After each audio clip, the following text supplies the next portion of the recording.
Assalamualaikum warahmatullahi wabarakatuh. Salam sejahtera bagi kita semua. Salam, Om Swastiastu, Namo Buddhaya, salam kebajikan, Rahayu. Jalan-jalan ke Jakarta, berhenti sebentar ke Kota Tua. Selamat datang Bapak Ibu peserta pembatik level 2 di sesi sinkronus kelas 43. Selamat malam Bapak Ibu guru hebat yang telah hadir di live streaming kanal YouTube Rumah Belajar. Semoga kita semua selalu diberikan kesehatan dan kebahagiaan lahir dan batin dalam setiap aktivitas kita. Senang sekali rasanya saya Media Afrina, Duta Teknologi Kemendikbudristek Provinsi Bengkulu dapat menemani Bapak Ibu sekalian selama lebih kurang 2 jam ke depan bersama tutor hebat di kelas 43 dan juga narasumber hebat kita. Tentunya dalam acara sesi sinkronus level 2 implementasi kelas 43. Baik Bapak Ibu, peserta sesi sinkronus pada malam hari ini, acara ini diselenggarakan dalam rangka membantu Bapak Ibu dalam memanfaatkan platform Kemendikbudristek dan juga mengimplementasikan platform yang ada di Kemendikbudristek. Baik, sebelumnya izin saya menyampaikan bahwa kegiatan hari ini akan ada 3 pemaparan dari 3 narasumber kita yang terdiri dari modul 4, modul 5, dan juga modul 6. Izin sebelumnya saya ingin menyapa tutor hebat kita yang ada di kelas 43. Tentunya ada dari tim pengembang teknologi pembelajaran dan juga duta teknologi Kemendikbudristek. Izin selamat malam Pak Ferry. Selamat malam Ibu, Oke, sehat gimana ya? kabarnya Bapak? Sehat, alhamdulillah Alhamdulillah, sehat. alhamdulillah sehat. Kita semua Iya, sehat-sehat ya. oke. Amin ya rabbal alamin. Pak Ruli, gimana kabarnya Pak Ruli? Oke, baik. Mungkin Pak Ruli sedang dalam perjalanan. Saya ingin menyapa dulu narasumber kita, ada Duta Teknologi kita, Pak Farudin. Apa kabar Halo, Bapak? selamat malam. Assalamualaikum warahmatullahi wabarakatuh. Salam sehat untuk Waalaikumsalam. semuanya. Oke, baik. Pak Farudin merupakan Duta Teknologi Kemendikbudristek Jawa Tengah tahun 2019.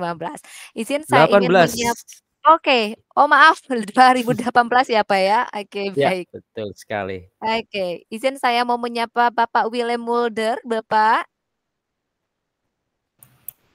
Halo Pak Halo, Willem. selamat malam semuanya. Halo Bu Selamat Mei. malam. Iya, cerah banget nih ya Pak ya. Oke, sudah siap ya ingin memaparkan materi pada malam hari ini? Siap Bu, siap. Oke, siap. Pak Willem Mulder merupakan Duta Teknologi Kemendikbudristek dari Maluku tahun 2020 dan juga ada nanti hadir bersama-sama kita Bapak Asrin Lise yang merupakan Duta Teknologi Kemendikbudristek Sulawesi Utara. Oke, baik Bapak Ibu untuk mempersingkat waktu, mari sama-sama kita mendengarkan pengantar yang akan disampaikan dari pengembang teknologi pembelajaran. Kepada yang terhormat Bapak Ferry Yun Kurniawan, disilakan. Terima kasih Ibu Moderator. Baik, selamat datang para peserta pembatik level 2. Di kesempatan yang baik ini, tentu teman-teman sudah mempersiapkan diri, sudah membaca, sudah mengetahui modul-modul yang akan dipelajari pada level 2 ini. Nah, pada dasarnya, semua hal yang akan dilakukan oleh teman-teman peserta itu bertujuan untuk meningkatkan kompetensi dan kemampuan para guru ya, dan juga tenaga pendidikan yang terlibat dalam pembatik level 2 ini. Adapun ada 3 modul yang akan dipelajari oleh para peserta, yaitu modul 4, 5, dan 6 yang berisi materi-materi tentang optimalisasi pemanfaatan TIK dalam pembelajaran abad 21, penerapan model pembelajaran berbasis sumber belajar digital, serta bagaimana mengelola kelas yang terintegrasi TIK dalam pembelajaran. Pastikan Bapak Ibu semua peserta mempelajari modul-modul tersebut dengan baik, mendengarkan paparan narasumber dengan cermat, dan juga jangan ragu untuk bertanya kepada para tutor yang ada di kelas masing-masing. Ya, di kelas kita, di kelas 43 ini, kami semua siap membantu Ya, kami semua siap mendukung Bapak Ibu untuk menyelesaikan program ini. Termasuk juga apabila ada kendala teknis, silakan sampaikan dengan baik, gitu. Juga nanti akan ada tugas akhir yang juga akan Bapak Ibu kerjakan untuk menentukan kelulusan Bapak Ibu dari level 2 ini. Selain itu juga nanti akan ada post test, ya silakan pelajari materi dengan baik, gunakan kesempatan ini sebaik mungkin, dan terus semangat, jaga kesehatan. Saya yakin Bapak Ibu semua pasti bisa lulus dari level 2 ini dan menuju level yang berikutnya. Terima kasih, saya Adi, billahi taufik wal hidayah. Wassalamualaikum warahmatullahi wabarakatuh. Waalaikumsalam warahmatullahi wabarakatuh. Terima kasih Pak Feriyun Kurniawan yang merupakan salah satu tutor kita juga di kelas 43 Bapak Ibu. Tentu ini merupakan motivasi yang luar biasa ya untuk Bapak Ibu semua agar dapat menyelesaikan tentunya di level 2 ini di implementasi. Oke, baik. Bapak Ibu tentu sudah tidak sabar kali ya untuk mendengarkan materi yang akan disampaikan oleh narasumber hebat kita. Boleh untuk responnya di Google Chat, apakah sudah siap ingin mendengarkan paparan dari narasumber kita? Kita tunggu di Google Chat-nya Bapak Ibu, silakan. Baik, terima kasih Bapak Ibu yang sudah merespon. Sepertinya sudah tidak sabar lagi kita undang untuk pemateri yang pertama, Pak Farudin Sudjarwo yang akan menyampaikan modul 4 tentang optimalisasi pemanfaatan TIK dalam pembelajaran abad 21. Bagaimana Pak Farudin, sudah siap ya? Oke, siap on fire. Oke, siap menyala. Silakan Pak Farudin. Terima kasih Mbak Medina Afrina sudah menyemarakan ya membuka untuk kegiatan sesi sinkronus pembatik level 2 ini. Ini saya mau menyapa dulu yang kami hormati Bapak Ibu PTP ya, Pak Ferry Yun Kurniawan, Pak Muhammad Ruli, rekan-rekan Dutek yang akan menyampaikan materi, ada Bang Willem ya, kemudian juga Bang Asrin Lise ya. Bismillahirrahmanirrahim. Assalamualaikum warahmatullahi wabarakatuh. Selamat malam, salam sejahtera untuk kita semua. Robbi shrah sadri wa yassir amri wahlul 'uqdatam min lisani yafqahu qawli. Alhamdulillah senang sekali membersamai kita berjumpa Bapak Ibu di sesi sinkronus fasilitasi pembatik level 2 ini. Bagaimana kabarnya? Mudah-mudahan Bapak Ibu dalam keadaan sehat. Mohon tuliskan di chat ya, Bapak Ibu dari mana saja ini ya. Dari provinsi mana, coba dituliskan ya, silakan. Saya mau melihat nih interaksinya Bapak Ibu. Saya pikir guru-guru hebat ya bisa sampai ke level 2 ini. Bapak Ibu semua, perkenankan saya di sini akan menyampaikan pengantar dari pembatik level 2 ini ya, untuk modul 4 optimalisasi pembelajaran TIK di dalam pembelajaran. Pada Bapak Ibu, senang sekali kita bisa berkumpul di sesi ini ya untuk menggali lebih dalam mengenai optimalisasi pemanfaatan TIK dalam abad 21 ya. Kita akan sama-sama belajar, kita akan mengeksplorasi tentang bagaimana teknologi itu dapat menjadi alat yang powerful ya untuk meningkatkan kualitas pembelajaran kita. Nah, dengan perubahan yang begitu cepat ya di era society 5.4.0 ya, penggunaan teknologi itu menjadi kunci dalam mempersiapkan generasi masa depan tentunya yang lebih kreatif, lebih mandiri dan lebih inovatif. Perkenalkan, saya Fahrudin Sudjarwo, Duta Rumah Belajar. Waktu itu saat ini sudah menjadi Duta Teknologi Provinsi Jawa Tengah di tahun 2018. Kita bisa berinteraksi di jagat maya Bapak Ibu ya, bisa stalking di media sosial, bisa temukan saya di Facebook, di Instagram, di YouTube, di TikTok juga ada. Cuma kayaknya saya followersnya tidak sebanyak Mbak Medina ini ya. Ya, dan saya membuka ruang untuk berinteraksi ya di jagat maya. Silakan kita bisa saling follow, berteman ya di jagat maya. Mungkin bisa menambah silaturahmi. Mungkin suatu saat nanti saya juga dengan ini bisa silaturahmi ke Bengkulu ya mungkin, dan ke provinsi-provinsi yang lainnya. Ya. Nah, Bapak Ibu sekalian, program Merdeka Mengajar itu dirancang untuk membantu kita, para guru, untuk meningkatkan kompetensi dalam memanfaatkan teknologi digital. Tentu kita semua tahu ya, bahwa tantangan yang dihadapi oleh generasi sekarang itu sangat berbeda dengan sebelumnya. Dan kita mungkin tidak bisa mengajarkan anak-anak kita, murid-murid kita itu seperti ketika kita dulu masih menjadi siswa, guru menyampaikan waktu itu. Jadi ada ungkapan dari Sayyidina Ali ya, didiklah anak sesuai dengan zamannya ya. Anak-anak saat ini mereka sudah betul-betul familiar dengan teknologi. Adaptasi teknologinya itu mungkin lebih cepat dibandingkan orang tuanya, dibandingkan gurunya. Nah, bagaimana kita sebagai orang tua, kita sebagai guru mendampingi, memfasilitasi mereka agar mereka tidak tersesat. Nah, ini diperlukan guru-guru yang melek literasi tentang TIK, kemudian bagaimana memanfaatkannya dengan baik. Dengan pemanfaatan teknologi kita bisa menciptakan pembelajaran yang lebih menyenangkan, lebih interaktif ya, dan yang paling penting adalah relevan dengan kebutuhan murid kita. Mereka akan merasa lebih terlibat dan termotivasi untuk belajar. Dan disinilah kita sebagai guru memiliki peran yang sangat besar dalam mendampingi mereka. Nah, baik Bapak Ibu, kegiatan yang pertama ya, kerangka TIPEK dalam pembelajaran digital. Nah, kunci dalam pembelajaran berbasis teknologi adalah memadukan antara pengetahuan, ya, pedagogik dan teknologi. Dalam kerangka TPACK atau saya nyebutnya sebagai TIPEK ya. Dengan TIPEK kita bisa mendesain pembelajaran yang holistik ya. Tidak hanya sekedar menggunakan teknologi, tetapi juga mengintegrasikannya dengan cara mengajar dan materi yang kita ajarkan.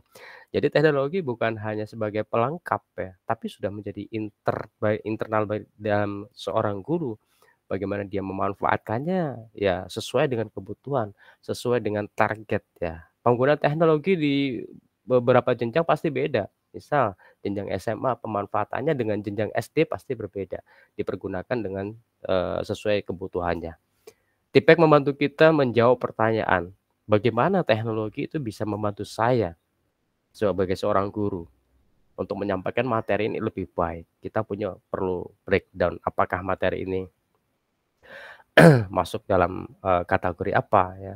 Pemanfaatannya apakah ini lebih tepat menggunakan blog, menggunakan video, menggunakan multimedia interaktif. Ada beberapa jenis media yang bisa dipergunakan dan itu tentu disesuaikan dengan target peserta didik kita. Nah, implementasi pembelajaran digital.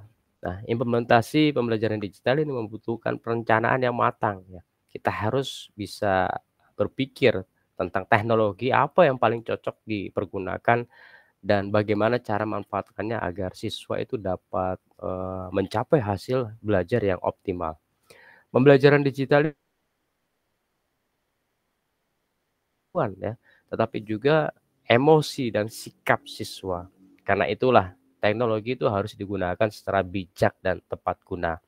Contoh dalam penggunaan akun belajar ID, Google Workspace ya, yang sudah Bapak Ibu pergunakan selama ini ya, akun belajar ID dari Kementerian Kebudayaan Riset dan Teknologi itu sebagai tools, sebagai alat yang bisa Bapak Ibu pergunakan sebagai guru untuk mentransfer knowledge ya, transfer ilmu pengetahuan. Kita sebagai guru pun bagaimana menggunakan itu dengan bijak, menggunakan itu sesuai dengan jenjangnya mereka. Tentu berbeda pemanfaatan teknologi di jenjang dasar, jenjang menengah, dan jenjang atas. Kegiatan pembelajaran kedua, ya, kita mempersiapkan pembelajaran digital.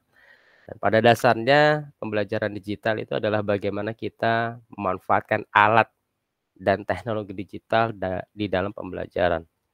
Ya, konsep e-learning ya sudah bukan menjadi hal yang baru ya. Tapi bagaimana kita bisa mengoptimalkannya yang perlu menjadi perhatian, ya. Kita nggak bisa hajar menggunakan teknologi ke semua jenjang Bapak Ibu, karena beda-beda ya. Kita perlu lebih lebih apa, lebih bisa memfilter, wah ini cocok untuk anak PAUD, ini relevan untuk anak SD, anak SMP, anak SMA, atau anak SMK. Nah ini, adalah peran serta bagaimana guru ya untuk memfilter. Nah di level 2 ini Bapak Ibu nanti akan belajar bagaimana mengimplementasikan teknologi sesuai dengan, jenjangnya secara baik. Nah, pembelajaran yang terdiferensiasi ya, menjadi salah satu pendekatan yang penting di sini. Setiap siswa itu memiliki cara belajar yang berbeda-beda. Oleh karena itu, kita perlu memvariasikan kontennya seperti apa, prosesnya seperti apa, dan produknya bagaimana. Pembelajaran yang sesuai dengan karakteristik peserta didik dengan anak-anak kita. Dengan begitu tentunya mereka bisa lebih mudah memahami materi dan mereka merasa lebih terlibat di dalam proses pembelajaran. Toh pada akhirnya pembelajaran itu bagaimana kita menciptakan pengalaman hidup mereka, pengalaman belajar mereka, ya, yang itu harusnya tidak terlupakan ya. Ya, itu yang harusnya tidak terlupakan, ya. Bagaimana, seorang guru itu hadir di dalam, catatan sejarah kehidupan, anak-anak kita, siswa kita. Nah, ini contoh ada beberapa Google Docs ya, sebagai alat pembelajaran digital ya. Kita bisa lihat contoh konkret Google Docs. Alat ini, bukan hanya sebagai pengolah kata ya, tapi juga bisa digunakan sebagai evaluasi, sebagai asesmen awal, dan untuk perencanaan aktivitas ya. Ini memberikan kemudahan di dalam kolaborasi ya, dan memantau perkembangan siswa itu secara real time.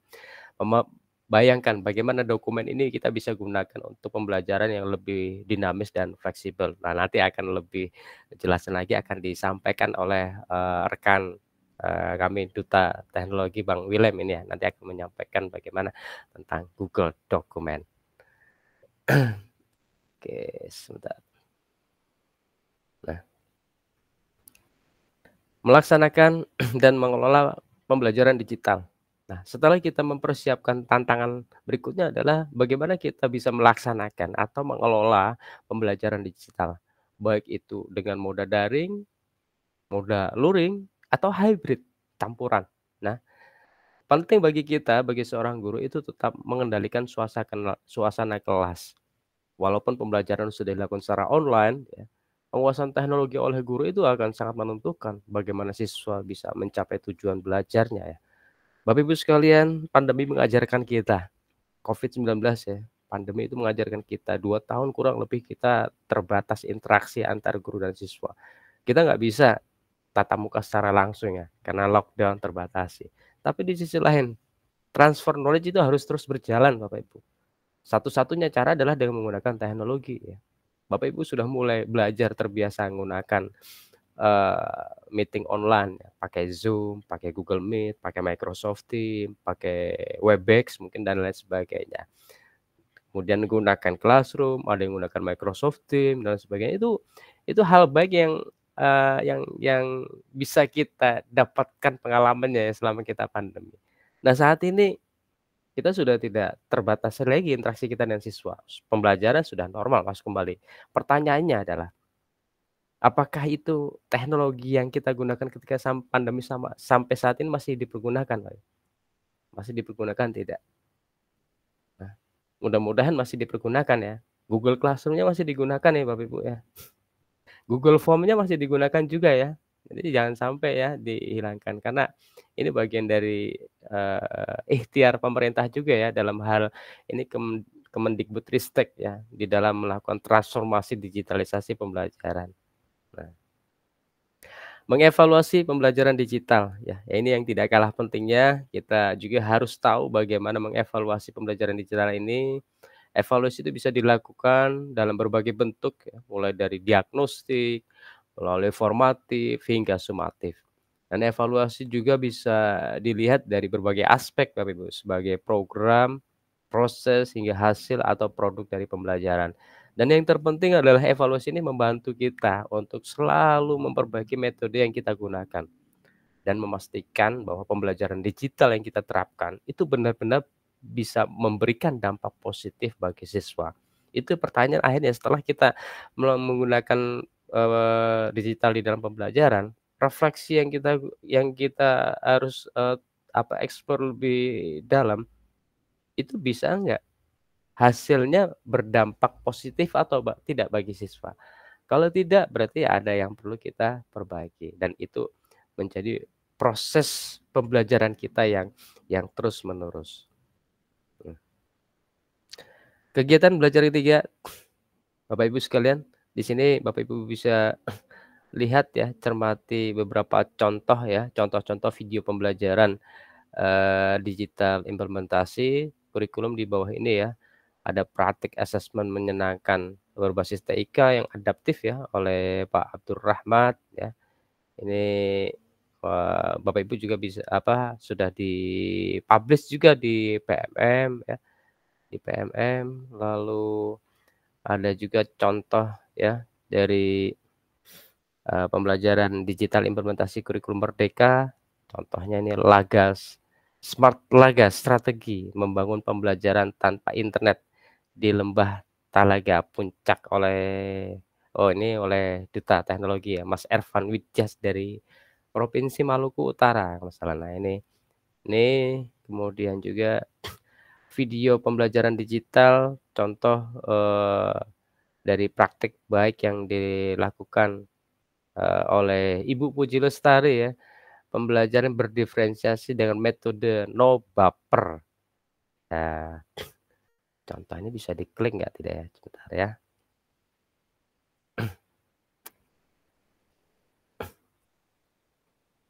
Masih berapa menit waktu saya, Mbak Media? Masih ada sekitar 10 menit lagi, Pak Masih Farudin. Oke, 10 silakan. menit lagi ya. Oke. Iya. Assalamualaikum. Oke, sebentar Bapak Ibu, ini saya izin mempreview video ya. Tapi tidak semuanya kayaknya waktunya nggak memungkinkan, ini 8 menit ini. Assalamualaikum warahmatullahi wabarakatuh. Salam dan bahagia. Ini contohnya saja. Langsung saya ke Sikap dan to the tingkah point. laku dalam proses pembelajaran. Yang kedua, saya melakukan wawancara dengan guru. Ini contoh-contohnya sudah ada di ini ya, Bapak Ibu, di site ya, tempat LMS pembelajaran Bapak Ibu di level 2 ini. Nah ini nanti yang Bapak Ibu akan lakukan ya di level 2 ini. Bagaimana mengintegrasikan teknologi itu di dalam pembelajaran dengan menggunakan platform teknologi Kemdikbudristek. Ya, baik platform internal ataupun eksternal. Internal itu contoh seperti menggunakan PMM ya, rumah belajar, rapat pendidikan itu platform internal. Atau platform eksternal seperti Google Workspace ya, lalu Canva, pakai Quizzes, itu pakai platform eksternal. Nah, Bapak Ibu nanti akan menyampaikan ya, membuat praktik baik pembelajaran digital ya dengan menggunakan platform tersebut dalam sajian video. Oke. Baik, Bapak Ibu sekalian. Jadi teknologi itu di era saat ini Society 5.0 ya. Ini bukanlah ancaman bagi dunia pendidikan ya, melainkan sebuah kesempatan besar bagi kita untuk menciptakan pengalaman belajar yang lebih baik. Kuncinya adalah bagaimana kita bisa memanfaatkan teknologi tersebut dengan bijaksana dan inovatif. Dan saya ingin menutup sesi ini dengan sebuah kutipan yang mungkin bisa menjadi inspirasi kita semua ya. The best way to predict the future is to create it. Ini dari Peter Drucker ya. Kita bisa bersama-sama untuk menciptakan masa depan pendidikan yang lebih baik, lebih cerah dengan memanfaatkan teknologi, informasi, dan komunikasi secara optimal. Terima kasih atas perhatiannya. Semangat, selamat belajar Bapak Ibu sekalian. Salam sehat. Assalamualaikum warahmatullahi wabarakatuh. Waalaikumsalam warahmatullahi wabarakatuh. Luar biasa. Boleh dong aplaus dan memberikan reaction untuk Pak Farudin Sujarwo, DTK Jawa Tengah tahun 2018. Luar biasa Pak Farudin ya. Saya suka banget nih sama quotes-nya ya, disitasi. Oh, itu luar biasa gimana kita sebagai seorang pendidik tentunya dapat menguasai teknologi untuk menjadi transformasional ya Pak ya. Tapi jangan sampai kita yang dikuasai oleh teknologi ya Pak ya. Oke, terima kasih Pak Parudin. Bapak Ibu, silakan untuk pertanyaannya dengan format nama, underscore instansi, underscore pertanyaan ditujukan kepada siapa, dan underscore isi pertanyaannya. Silakan dituliskan dan langsung dikirim ke Google Chat. Nanti para narasumber dan juga tutor akan menjawab pertanyaan dari Bapak Ibu peserta pembatik level 2 khususnya di kelas 43. Jadi silakan Bapak Ibu ya. Pertanyaannya langsung saja dengan format nama, underscore instansi, underscore pertanyaan ditujukan kepada siapa, dan underscore isi pertanyaan. Dan Bapak Ibu yang bertanya-tanya tentang presensi, daftar hadir, tenang saja Bapak Ibu, karena daftar hadir akan kita share di Google Chat. Jadi Bapak Ibu harus stay tune ya, dari awal sampai akhir, jangan kemana-mana. Oke, sepertinya untuk berikutnya Bapak Ibu juga sudah tidak sabar ya, ingin mendapatkan pemaparan materi selanjutnya. Nah, kira-kira siapa nih Bapak Ibu? Saya mau undang Pak Willem Relaction Mulder dulu deh. Wah, ini luar biasa. Halo Pak Willem. Halo, selamat malam semuanya. Halo Bu Selamat Medi. malam. Iya, gimana nih? Semangat Namanya ya? British ya. Iya, British banget. Makanya tadi nyebutnya Aduh. agak gimana Pak Parudin gitu. Oke, Pak Willem udah siap ya? Ya, siap-siap. Oke. Iya, sepertinya nih Pak Willem bakal berbagi tentang pengelolaan kelas terintegrasi TIK dalam pembelajaran. Nah, seperti apa Bapak Ibu? Mari langsung saja kita simak Pak Willem Relaction SP Mulder. Silakan Bapak. Terima kasih Bu Medi. Selamat malam Bapak Ibu peserta pembatik level 2 kelas implementasi 43. Luar biasa Bapak Ibu. Bapak Ibu sudah bisa sampai ke tahap ini ya, luar biasa. Dan yang saya hormati Bapak Ibu dari PTP, kemudian juga ada dari BLPT dan juga rekan-rekan dari Duta Teknologi. Selamat malam semuanya. Baik, di malam ini saya akan seperti yang tadi sudah disampaikan oleh Mbak Medi, saya akan membahas terkait dengan pengelolaan kelas terintegrasi TIK dalam pembelajaran. Tentu saja Bapak Ibu ini kalau kita sudah sekarang baik Bapak Ibu yang masih dengan Kurtilas maupun Bapak Ibu yang sudah berubah menjadi menggunakan kurikulum Merdeka, pasti tidak asing lagi dengan penggunaan TIK dalam pembelajaran Bapak Ibu. Baik Bapak Ibu, saya izin share screen ya Bapak Ibu.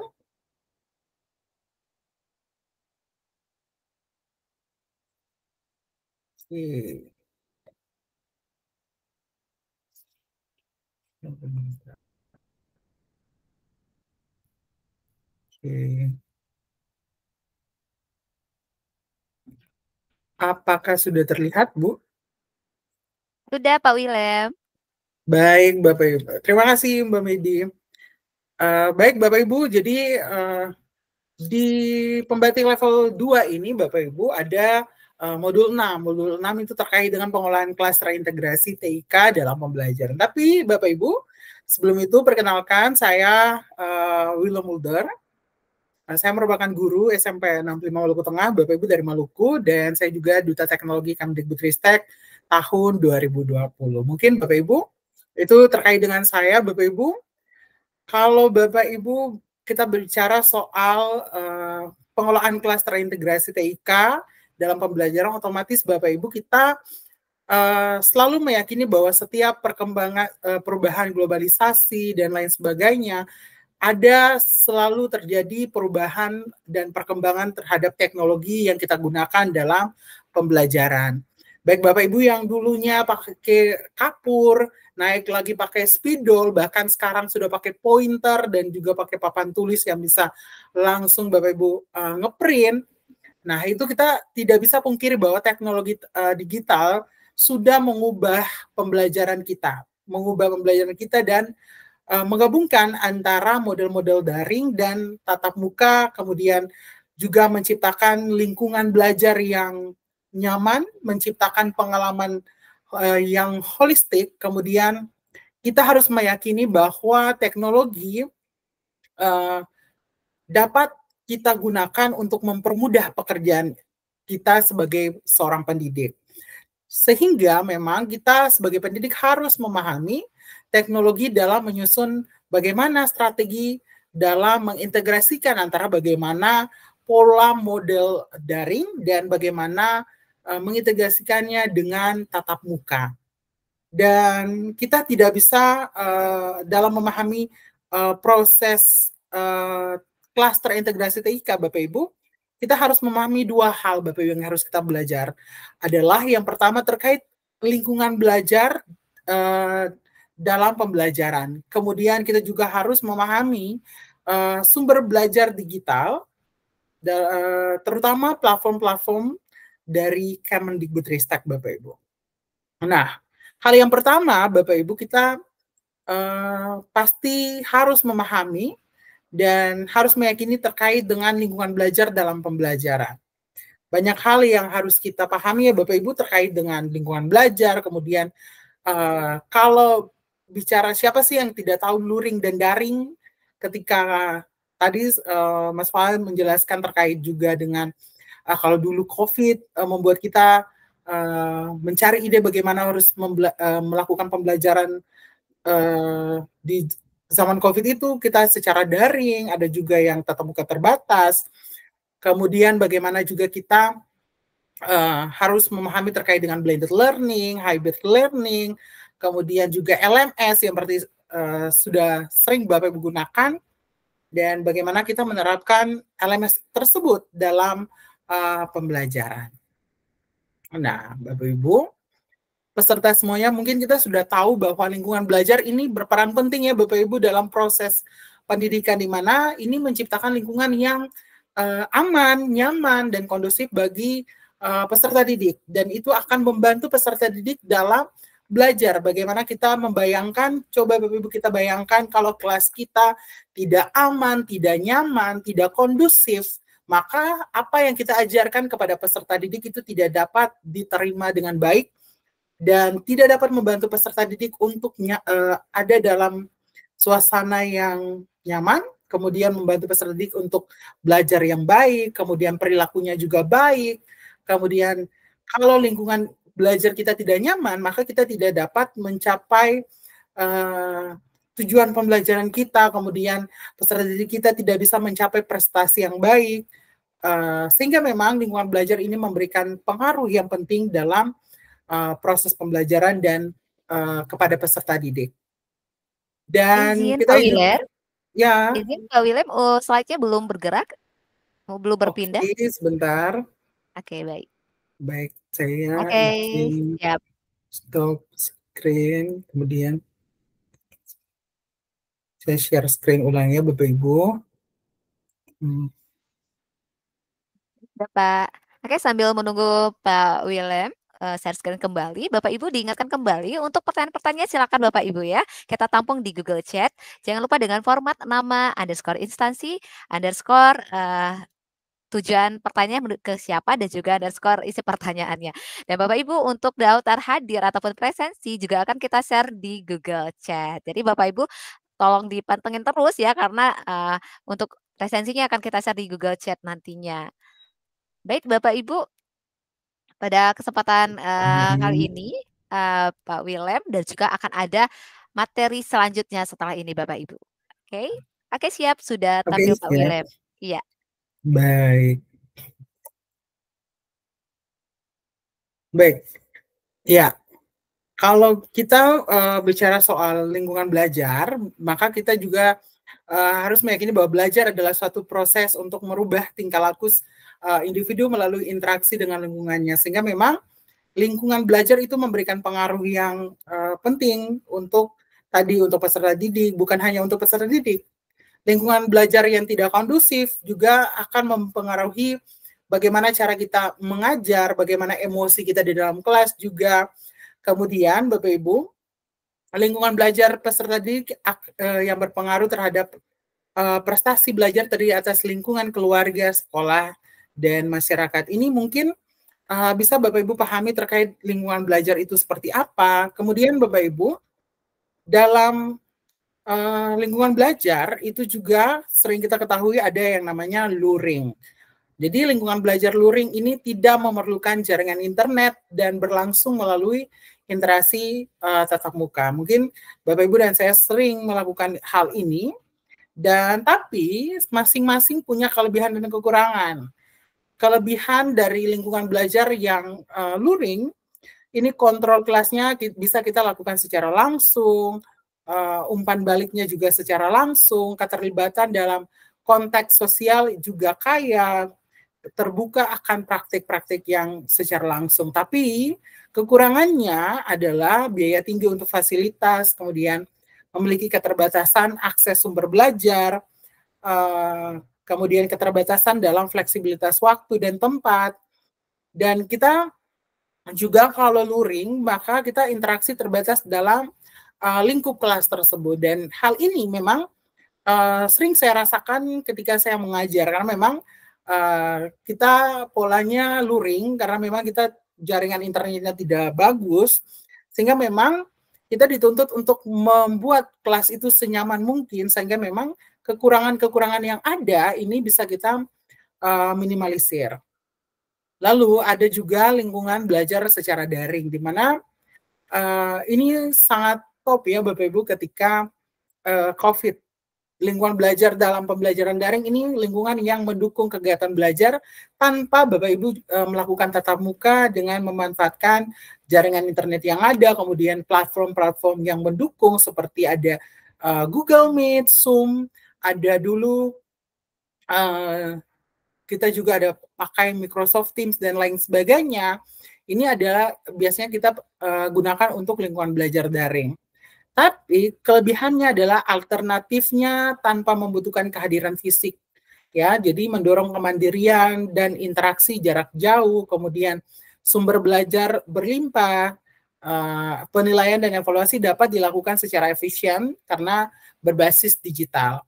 Tapi kekurangannya adalah ketika akan terhambat apabila ada kendala, misalnya kendala internet, kemudian perangkat yang tidak mendukung juga akan mempengaruhi lingkungan belajar daring ini. Maka ada juga kurang bimbingan langsung dari guru untuk mengarahkan peserta didik terhadap suatu pembelajaran. Nah, kemudian kita juga sebagai guru kita sulit memantau bagaimana perkembangan karakter dan perilaku dari murid kita. Itu salah satu beberapa kekurangan dari lingkungan belajar secara daring. Kemudian ada juga kendala fasilitas saat pembelajaran praktikum. Memang kalau praktikum, kalau yang langsung itu lebih enak dibandingkan yang tidak langsung. Tapi memang ada plus minusnya juga Bapak Ibu. Nah, nanti kita lihat lagi apa yang bisa Bapak Ibu integrasikan dengan kelas-kelas seperti ini. Nah, ada juga yang namanya blended learning. Ini kita menggabungkan antara metode yang merupakan metode inovatif yang menggabungkan pembelajaran tatap muka di kelas dengan pembelajaran daring. Jadi metode ini membantu Bapak Ibu untuk meningkatkan pembelajaran secara mandiri agar peserta didik lebih aktif dan mengurangi waktu belajar secara tatap muka di kelas. Dan komponen utama dari pembelajaran berbasis blended learning ini adalah pembelajaran itu dia daring, kemudian tatap muka, dan pembelajaran berlangsung secara mandiri juga. Nah, ini blended learning. Kemudian juga ada hybrid learning. Hybrid learning ini menggunakan pendekatan model pendidikan yang menggabungkan pembelajaran daring dengan pengajaran di ruang kelas nyata seperti waktu sekolah tatap muka pada umumnya. Tapi guru menyampaikan materi secara bersamaan dalam dua format, yaitu secara daring dan luring. Itu berarti Bapak Ibu kita peserta didiknya hadir secara fisik di kelas, atau kelas sementara yang lain dapat mengikuti pelajaran dari jarak jauh. Kemudian kunci utama dalam penerapan hybrid learning ada 5. Yang pertama adalah pembelajaran itu akan langsung atau tatap muka dilakukan secara sinkronus atau bersamaan. Kemudian ada mengkomunikasikan dengan pembelajaran mandiri, di mana peserta didik dapat menemukan bagaimana kecepatan dia belajar. Karena kita sadar bahwa kecepatan belajar murid itu akan berbeda-beda. Sehingga dengan hybrid learning ini membantu kita, peserta didik dapat menentukan bagaimana dia kecepatannya dalam belajar. Kemudian ada kolaborasi di situ yang terjadi antara pendidik dan peserta didik, serta juga bisa kolaborasi antar sesama peserta didik.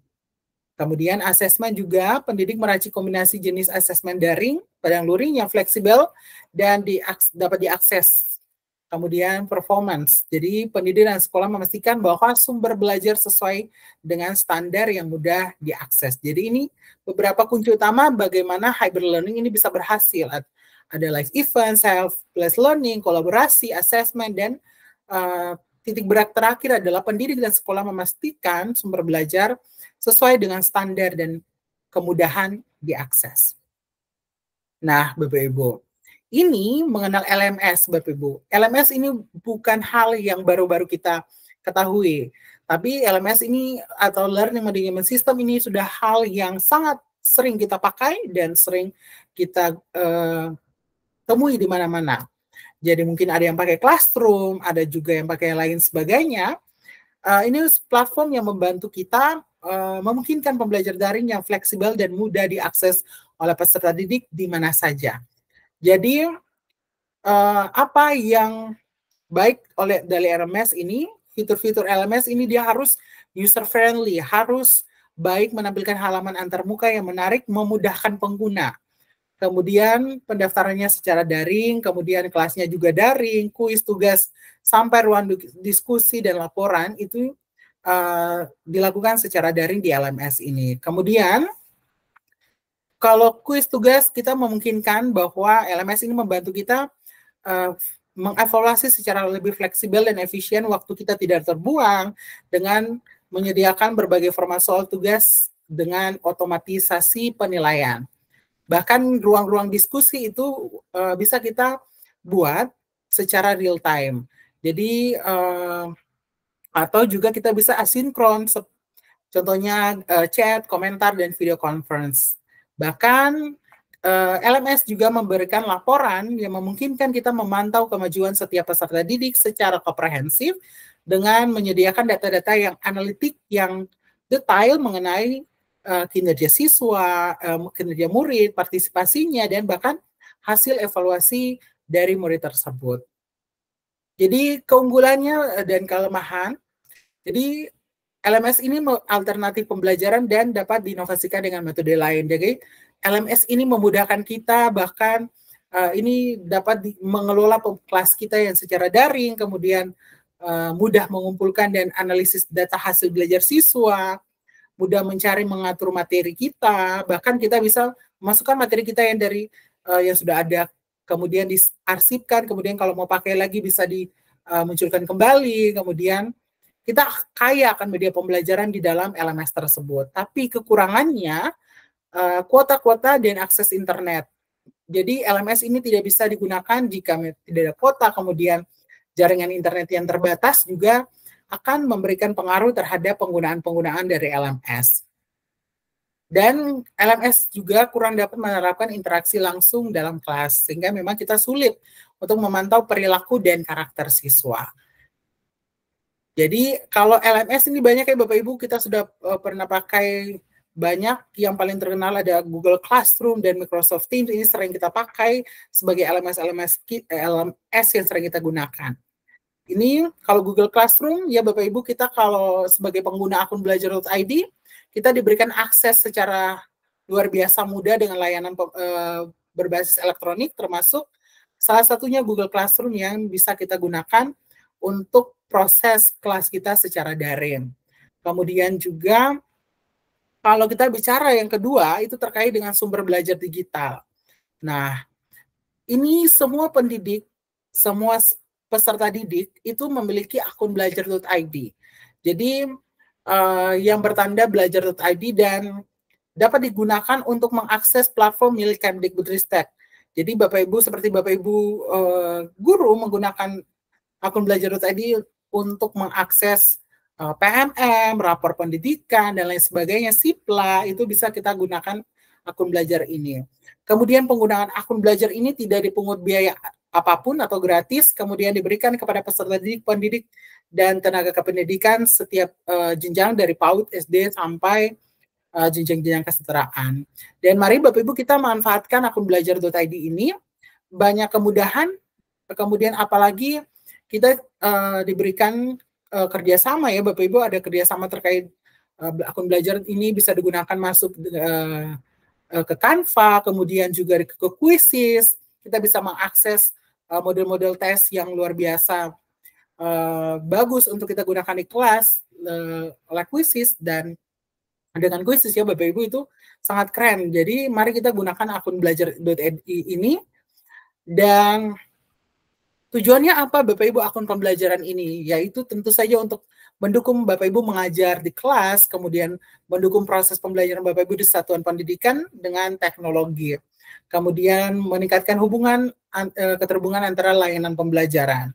Jadi manfaatnya memudahkan Bapak Ibu dalam aktivitas mengajar, kemudian diakses berbagai platform Kemdikbud, menyimpan dokumen secara daring, bahkan Bapak Ibu bisa menggunakannya untuk mengakses Chromebook yang diberikan. Jadi Chromebook yang sudah diberikan oleh Kemdikbud melalui dana APBN dan DAK, itu bisa Bapak Ibu gunakan dengan akun belajar.id.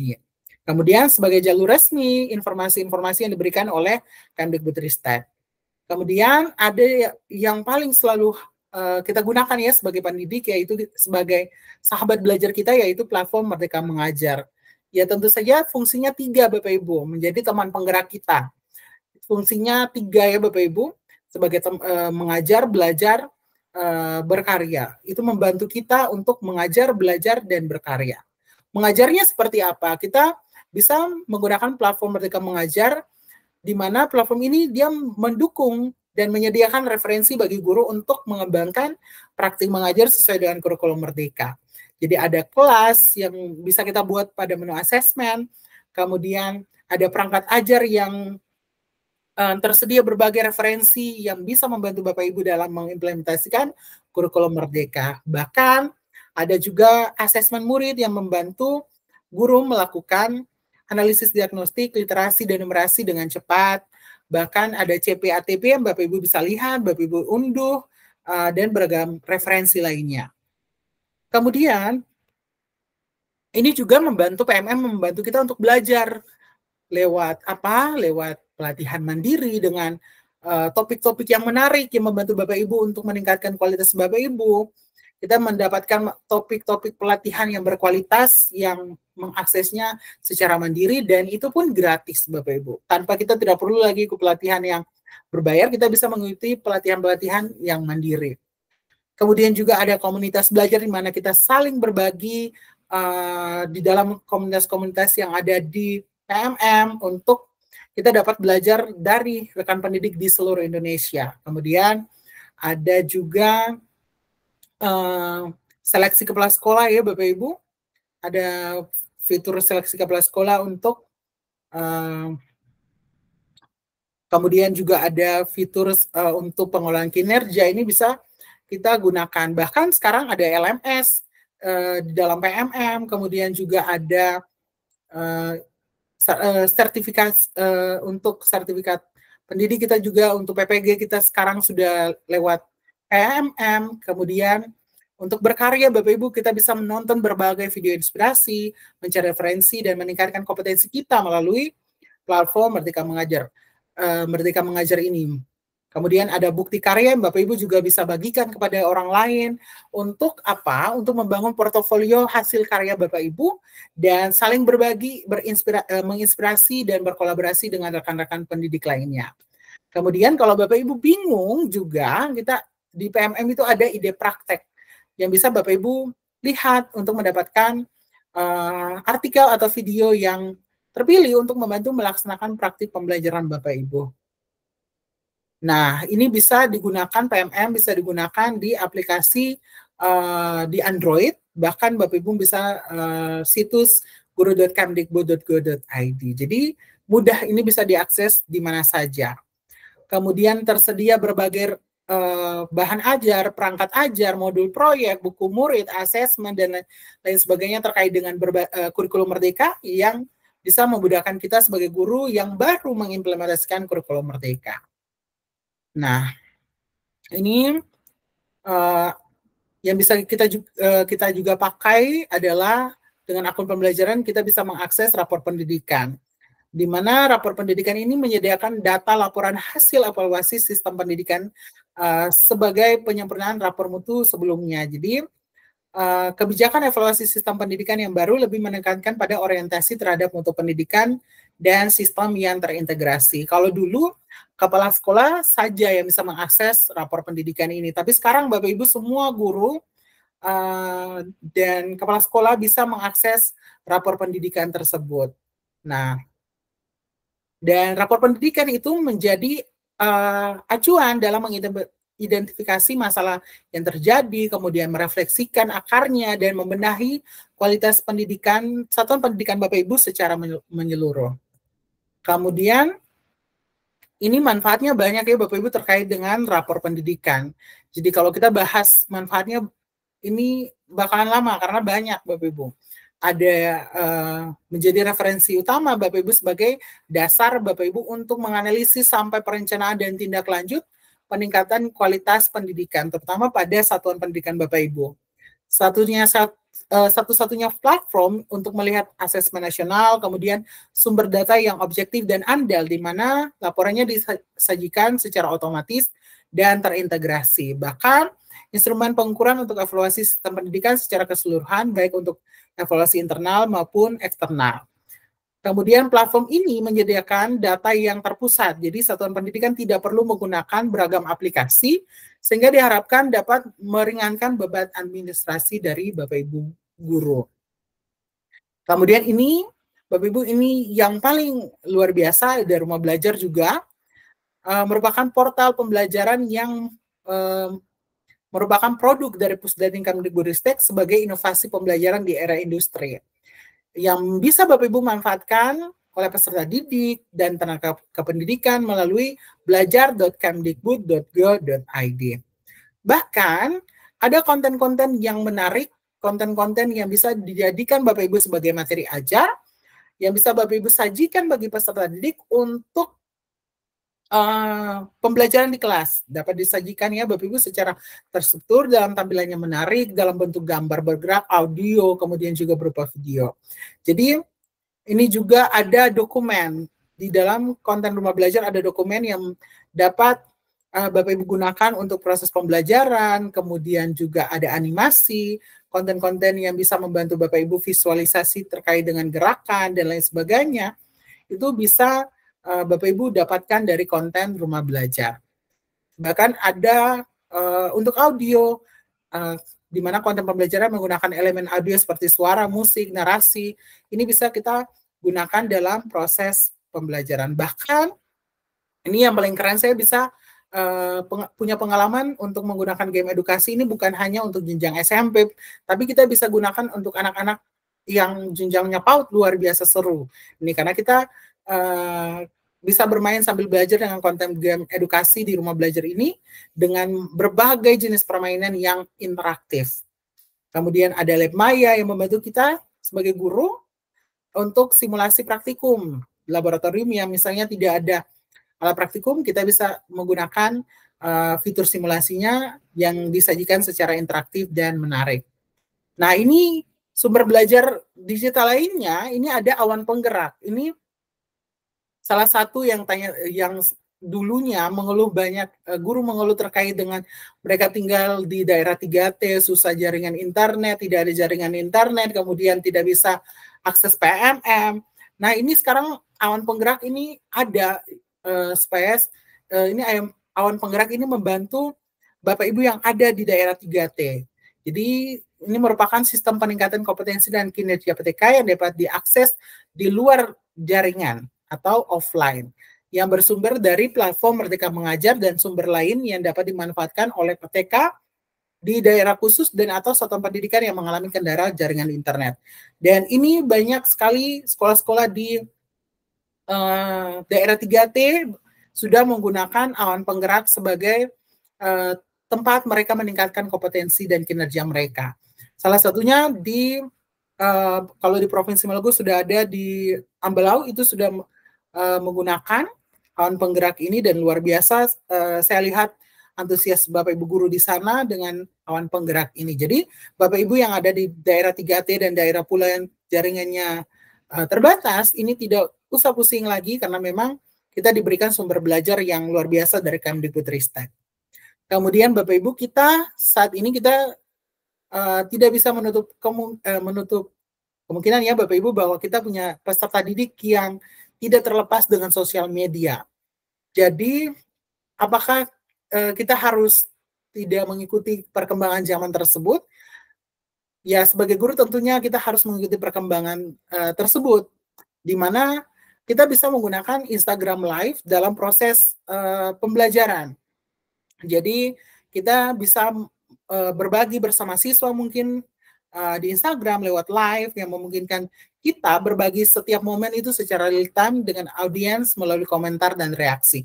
Ini bisa Bapak Ibu coba supaya mungkin Bapak Ibu bisa mengajar dengan metode pakai Instagram atau buat tugas yang presentasinya kepada rekan-rekan lainnya melalui Instagram Live. Nah, itu bisa supaya mendapatkan bisa ada komentar, bahkan reaksi dan hasil live tersebut bisa disimpan di sosial medianya. Kemudian juga ini yang paling sering ya Bapak Ibu, TikTok Live. Tidak ada, pasti semua siswa punya TikTok. Apalagi Bapak Ibu guru sekarang harus punya TikTok ya Bapak Ibu. Ini juga bisa menjadi platform yang membantu kita sebagai sumber belajar digital. Karena memang berbagai informasi itu sudah bisa diberikan lewat TikTok. Ada informasi-informasi yang kalau kita tanya Bapak Ibu dapat informasi ini dari mana, pasti banyak Bapak Ibu guru yang pasti Bapak Ibu bisa menjawab dari TikTok ya Bapak Ibu. Karena memang TikTok ini memberikan pengaruh yang luar biasa terhadap ekosistem kita Bapak Ibu. Jadi kita bisa menyiarkan video secara real time kepada followers kita dengan berbagai video TikTok biasa direkam dan diunggah di TikTok Live. Kreator dan penonton itu bisa berinteraksi langsung, dan saya lihat banyak Bapak Ibu guru, mungkin ada kalau ada Bapak Ibu guru bisa Bapak Ibu peserta pembatik level 2 kelas 4-3 bisa di Google Chat bisa dibagikan TikToknya ya Bapak Ibu, atau sering berbagi apa di TikTok ya bisa diketik di kolom chat supaya kita saling mengetahui ya Bapak Ibu, saling berbagi supaya kalau ada informasi-informasi apa gitu teman-teman yang lainnya bisa melihat di situ. Ya mungkin itu ya Bapak Ibu, jadi itu yang bisa saya sampaikan terkait dengan pengelolaan kelas terintegrasi. Jadi ada yang luring, kemudian daring, ada yang hybrid, kemudian ada blended. Nah ini tergantung daripada Bapak Ibu guru semua, Bapak Ibu peserta. Teknologi ini hanya membantu kita, tapi fungsi utama kita adalah sebagai guru adalah kita sebagai fasilitator. Mari kita memfasilitasi apapun itu yang terjadi dalam kelas agar kelas kita tadi nyaman, kita punya lingkungan belajar yang nyaman, aman, kondusif, serta menyenangkan dan akan menghasilkan hal-hal yang luar biasa bagi peserta didik. Jadi mari kita tadi seperti yang kita ketahui bahwa kita orientasinya murid-murid dan murid, sehingga memang supaya pembelajaran kita bermakna bagi peserta didik. Mungkin itu yang bisa saya sampaikan. Kembali ke Bu Medi. Baik, luar biasa. Terima kasih banyak Pak William Mulder. Boleh dong reaction-nya di kolom chat untuk Pak William Mulder. Saya setuju sekali ya Pak ya, bahwa muaranya kita semua itu adalah ke siswa, siswa dan siswa gitu Pak ya. Dan juga ini kabar gembiranya bagi Bapak Ibu pendidik yang ada ataupun yang berada di blank spot area itu nggak usah khawatir ya Pak ya, karena Kemdikbudristek sudah menyediakan seperti awan penggerak seperti yang disampaikan oleh Bapak William Mulder tadi. Oke, luar biasa sekali Pak William. Sepertinya ini bakal banyak sekali pertanyaan pertanyaan-pertanyaan dari rekan-rekan Bapak Ibu peserta pembatik kita level 2 di kelas 43 khususnya, silakan Bapak Ibu ya, yang memiliki pertanyaan untuk menyampaikan di kolom chat atau di Google Chat dengan format nama, underscore instansi, underscore pertanyaan ditujukan kepada siapa, dan underscore isi pertanyaannya. Baik, untuk link presensi Bapak Ibu sudah di-share di kolom chat. Jadi Bapak Ibu silakan disimak saja ya, dibaca kembali, di-scroll down atau scroll up lagi gitu ya, untuk, link presensinya. Oke, baik, Bapak Ibu, boleh mungkin kita minta respon dari Bapak Ibu semua juga, apakah sumber digital apa nih yang pernah Bapak Ibu gunakan? Boleh Bapak Ibu share di kolom chatnya ya, ataupun di Google Chat-nya. Oke, Bapak Ibu, wah luar biasa nih. Benar, banyak yang sekarang anak-anak zaman sekarang nih TikTok ya, TikTokers gitu. Oke, baik. Terima kasih banyak Bapak Ibu responnya ya, yang sudah hadir di live streaming YouTube kita di kanal YouTube Rumah Belajar. Nah, Bapak Ibu, sepertinya Bapak Ibu nggak sabaran juga ya, ingin mendengarkan paparan di modul 5 tentang penerapan model pembelajaran berbasis sumber belajar digital. Nah, sekarang kita akan bersama siapa Bapak Ibu? Oke, saya mau menyapa dulu nih setelah hadir bersama kita Pak Asrin Lise. Bapak, apa kabar Bapak? Ya, kabar baik luar biasa hari ini. Iya luar biasa ya. Jadi walaupun malam tapi auranya itu positif banget dan cerah banget Pak ya. Iya, iya, iya. Oke baik. Bapak sudah ready ya? Ya, sebentar saya buka PowerPoint-nya dulu.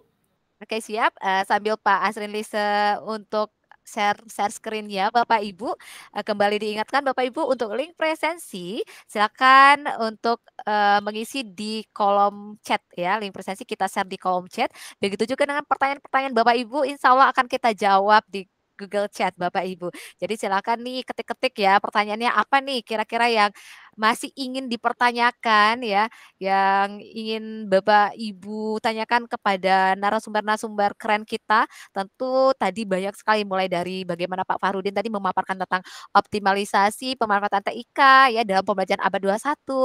Tadi juga barusan kita membahas tentang pengelolaan klaster integrasi TIK dalam pembelajaran. Nah, ini di pemaparan terakhir akan ada penerapan model pembelajaran berbasis sumber belajar digital. Oke, siap Pak Asrin? Oke, silakan Pak Asrin. Ya, Assalamualaikum warahmatullahi wabarakatuh. Selamat sore di tempat saya kali ini. Dan sungguh berbahagia sekali kita boleh berjumpa di room meeting ini. Dan tentu izinkan saya memaparkan materi selanjutnya setelah materi yang sebelumnya sudah dipaparkan oleh rekan-rekan sekalian. Dan untuk kali ini saya akan membawakan materi tentang penerapan model pembelajaran berbasis sumber belajar digital. Nah, oleh karena itu izinkan saya untuk share screen dulu.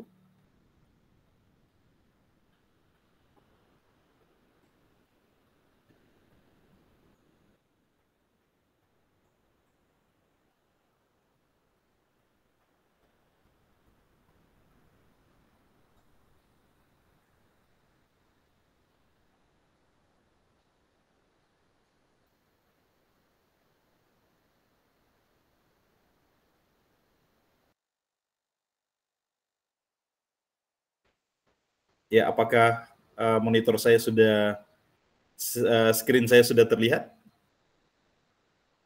Oke, sudah terlihat Pak Asrin. Oke, baik. Kita akan mulai dalam pembahasan di modul kali ini yaitu penerapan model pembelajaran berbasis sumber digital.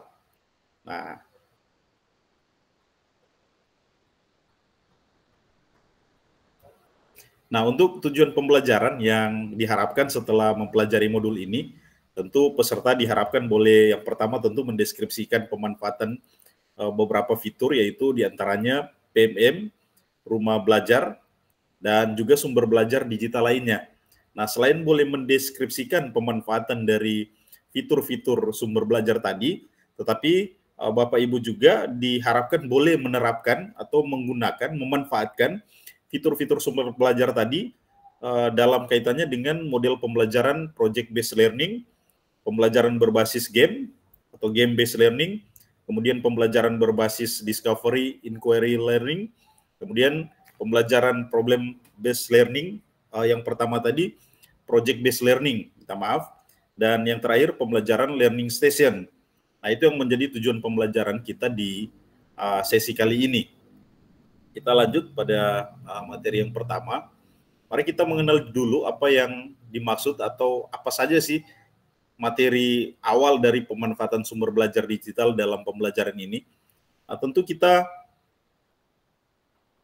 muncul pertanyaan di awal, apa sih sebenarnya sumber belajar itu? Nah, tentu sumber belajar itu adalah merupakan materi pembelajaran yang dalam bentuk atau dalam format digital. Nah, itu bisa berupa video, aplikasi, ataupun situs web yang bisa diakses secara luas. Nah, kapan saja tentu, di mana saja. Nah, selanjutnya, mengapa kita harus menggunakan sumber belajar digital? Tentu ini yang pertama akan memperkaya pembelajaran, bisa meningkatkan motivasi murid, tapi juga bisa memfasilitasi pembelajaran secara mandiri, dan juga tentu menciptakan lingkungan belajar yang menyenangkan bagi para peserta didik. Nah, salah satu atau beberapa contoh yang bisa kita ambil dalam sumber belajar digital itu yang saat ini sedang tersedia, yaitu platform teknologi dalam hal ini PMM maupun rumah belajar. Nah, juga ada dari situs web website Kementerian Pendidikan, kita bisa mengakses buku kurikulum merdeka yang saat ini sedang dipakai, maupun media sosial lainnya berupa TikTok, IG, YouTube, dan lain sebagainya. Semuanya itu tentu bisa menjadi sumber belajar bagi guru yang kemudian dimanfaatkan dalam proses belajar mengajar. Nah, untuk kegiatan belajar, yang pertama kita akan coba melihat bagaimana pemanfaatan PMM dalam pembelajaran. Nah, kita semua tentu sudah mengetahui, sudah mengenal bahwa PMM itu adalah merupakan platform yang diluncurkan oleh Kementerian Pendidikan yang tujuannya untuk meningkatkan kompetensi para guru sehingga boleh memiliki kompetensi yang bisa meningkatkan kualitas proses pembelajaran yang dilaksanakan. Nah, tentu ada banyak fitur di dalamnya yang bisa digunakan oleh para guru dalam hal merancang, merencanakan, maupun melaksanakan serta mengevaluasi pembelajaran yang tentunya disesuaikan dengan kebutuhan dan minat dari peserta didik. Nah, adapun dalam PMM kita sudah mengenal ada fitur-fitur unggulan. Mungkin secara singkat saya bisa sebutkan satu persatu. Ada ide praktik, ada asesmen murid, ada capaian pembelajaran, ATP, CP, juga ada perangkat ajar yang bisa dimanfaatkan oleh seluruh Bapak Ibu guru yang ada di wilayah Republik Indonesia atau bahkan mungkin sekolah-sekolah di luar negeri. Tapi juga tentu dengan menyesuaikan kondisi, ketika kita memanfaatkan perangkat ajar, kita menyesuaikan dengan kondisi yang ada di sekolah kita masing-masing. Nah, selain itu juga ada bukti karya yang juga bisa kita adopsi untuk terapkan di tempat di mana kita mengajar. Nah, selain itu juga ada video-video pembelajaran yang juga bisa kita gunakan sebagai media pembelajaran. Nah, kita lanjut. Nah, ini ada contoh untuk penerapan PMM di mana Ibu Yani yang seorang guru bahasa Inggris itu bisa berhasil meningkatkan motivasi dan hasil belajar muridnya dengan memanfaatkan fitur-fitur yang ada di PMM. Ya, mulai dengan mengidentifikasi masalah. Melalui survei tentu Ibu Yani kemudian menemukan bahwa siswa kurang termotivasi karena kesulitan memahami materi. Nah, selanjutnya Ibu Yani mencari solusi dengan menggunakan fitur ide praktik dalam mencari inspirasi strategi yang bisa dipakai untuk pembelajaran yang ia laksanakan sehingga pembelajaran itu bisa lebih menarik. Nah, selanjutnya untuk melakukan asesmen, Ibu Yani bisa menggunakan fitur asesmen murid untuk mengukur tentu tingkat pemahaman siswa dan kemudian merencanakan proses pembelajaran selanjutnya. Nah, dalam perancangan pembelajaran, Ibu Yani kemudian memanfaatkan fitur CP dan ATP serta perangkat ajar yang ada untuk membuat modul pembelajaran yang Ya, secara isinya dia bisa terstruktur, tapi juga menarik untuk dibawakan, disimak oleh para siswa. Nah, selanjutnya untuk menghadirkan pembelajaran yang aktif, Ibu Yani kemudian menggunakan fitur bukti karya dan video pembelajaran. Tentu ini untuk mendorong siswa dalam belajar secara aktif, kolaboratif. Nah, selanjutnya untuk melakukan evaluasi pembelajaran, Ibu Yani bisa menggunakan fitur asesmen murid untuk mengukur kemajuan belajar dari para siswa dan kemudian tentu memberikan umpan balik yang konstruktif, yang membangun bagi para siswa, tapi juga selalu umpan balik yang selalu meningkatkan motivasi belajar para siswa. Nah, itu salah satu contoh pemanfaatan dari fitur PMM, fitur-fitur PMM yang sudah disediakan. Oke, selanjutnya ada juga portal Rumah Belajar. Nah, ini juga tidak kalah menarik karena fitur-fiturnya cukup menarik. Selain itu juga Rumah Belajar memang sudah cukup lama hadir untuk menemani para guru yang slogannya bisa belajar di mana saja, kapan saja, dengan siapa saja. Nah, ini mari kita lihat seperti apa untuk fitur-fitur yang ada di Rumah Belajar. Di Rumah Belajar ada fitur unggulan. Nah, tentu fitur unggulan yang bisa kita gunakan yaitu sumber belajar, yang dalam hal ini bisa menyediakan berbagai konten menarik, mudah diakses. Dia jadi menarik karena menyediakan game-game edukasi. Bahkan dengan LabMaya, para guru bisa melaksanakan praktek tanpa harus pergi ke lab. Nah, ini memang cukup menarik untuk dicoba. Selanjutnya ada video pembelajaran. Ini juga video-video pembelajaran yang dihasilkan oleh teman-teman Bapak Ibu guru di seluruh wilayah Indonesia. Ada juga audio, ada animasi, bahkan ada artikel yang tersedia. Dan tentu kesemuanya itu bisa kita manfaatkan sebagai sumber belajar. Kita pakai dalam proses pembelajaran kita. Oke, untuk selanjutnya, ini diberikan salah satu contoh penerapan pemanfaatan belajar dalam proses belajar. Ini ada seorang guru yang namanya Pak Haris, adalah guru kelas 4 SD. Dia mengajar di sekolah dengan lingkungan perkotaan dan menghadapi tantangan mengajar di mana materi bagian tubuh tumbuhan dengan keterbatasan lingkungan. Nah, kita tahu bersama kalau di lingkungan perkotaan mungkin agak kesulitan, dia harus mencari media yang digunakan untuk proses pembelajaran bagian tubuh tumbuhan. Nah, memang ini cukup kompleks juga. Nah, selanjutnya Pak Haris menemukan solusi kreatif melalui portal Rumah Belajar. Nah, seperti apa pemanfaatan yang Pak Haris bisa lakukan atau manfaatkan dari fitur-fitur di Rumah Belajar? Nah, tentu kita lihat dari sumber belajar digital yang ada di Rumah Belajar, tentunya menyediakan dokumen, ada artikel, ada infografis, ada gambar anatomi, ada video pembelajaran interaktif, bahkan LabMaya, serta game edukasi. Nah, pembelajaran interaktif dan menyenangkan bisa hadir ketika Pak Haris tadi menggunakan video animasi untuk menjelaskan materi. Dia juga kemudian bisa memanfaatkan eksperimen virtual di dalam LabMaya tanpa harus ke laboratorium. Selanjutnya ada juga game edukasi sebagai evaluasi. Nah, setelah pembelajaran itu dilaksanakan dengan memanfaatkan fitur-fitur tadi, hasil yang diperoleh ternyata para siswa lebih antusias dan tertarik pada materi pembelajaran. Pemahaman para siswa terhadap materi meningkat karena selain mereka bisa belajar menggunakan sumber belajar yang bervariasi, tapi juga secara visualisasi tentu ada hal yang menarik yang bisa mereka ambil, dan itu tentu membekas dalam pemahaman mereka terhadap materi yang diajarkan. Tapi juga selain visualisasi lewat video animasi, lewat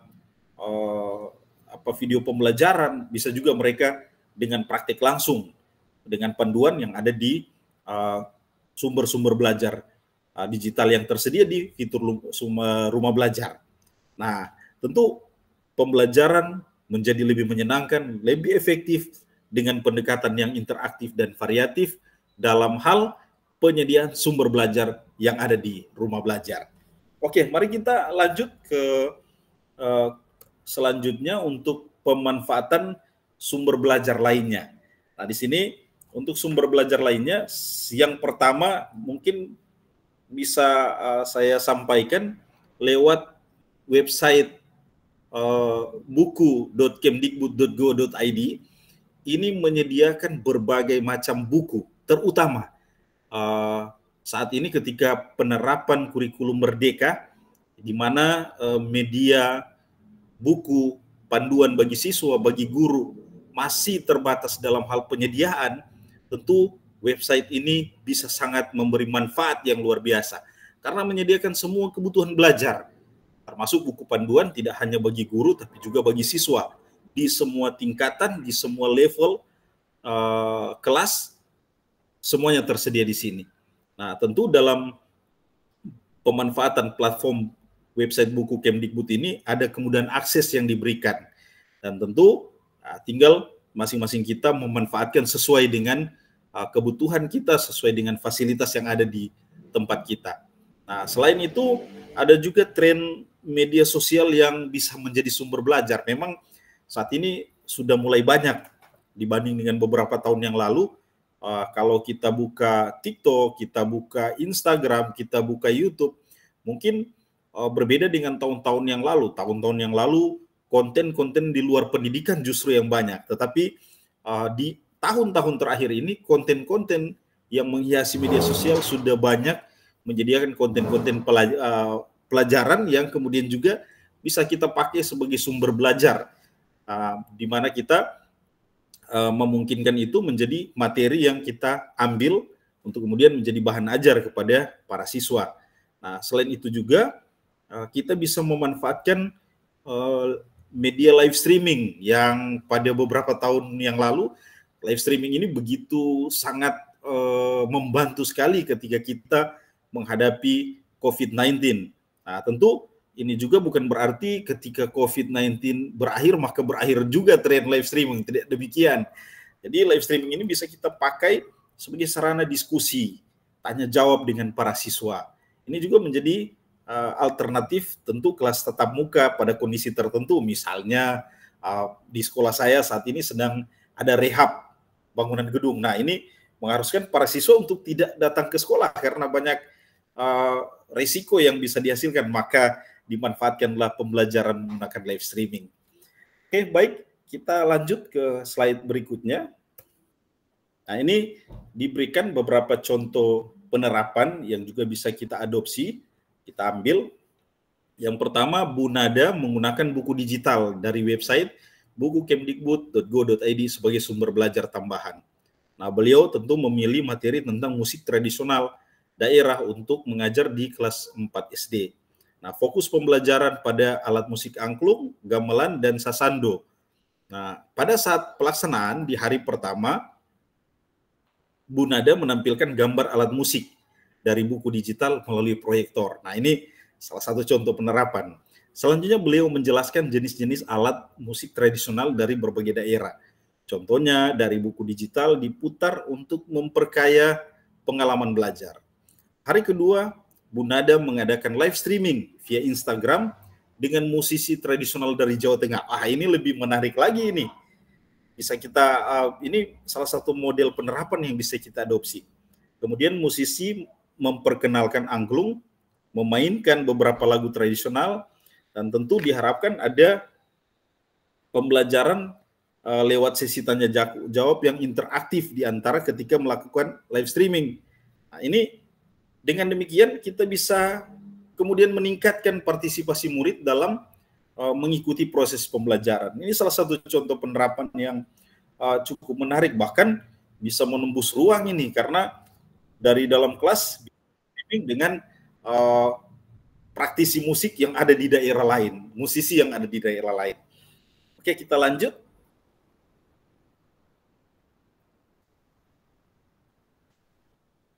Nah, kemudian dalam model-model pembelajaran, ini juga sumber belajar digital tadi dapat kita pakai dalam model-model pembelajaran yang mungkin dalam bahasa saya secara pribadi ini adalah model-model pembelajaran kekinian.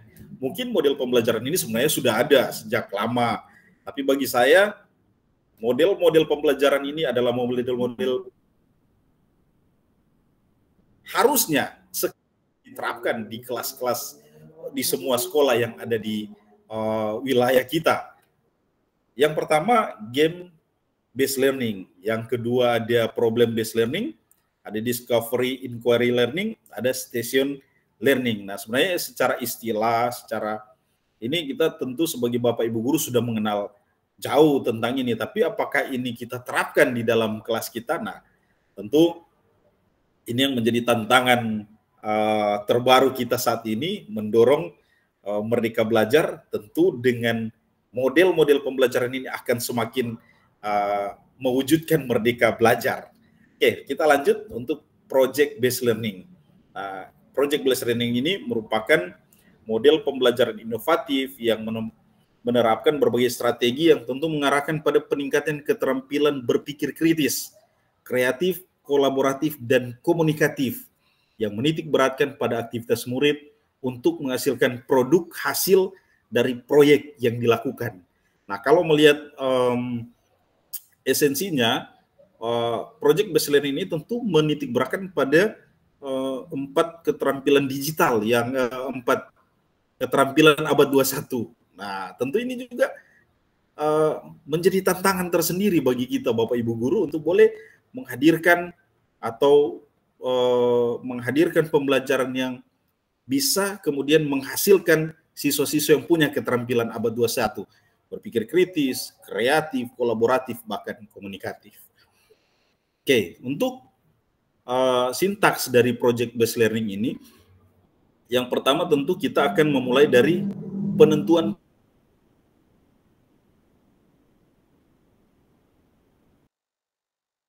Nah, di tahapan ini, guru memfasilitasi murid dengan memberikan pertanyaan pemantik.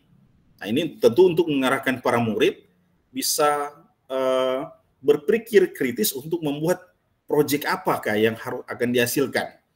Nah, kemudian pada step yang kedua, kita akan menyusun desain proyek, menyusun perencanaan proyek.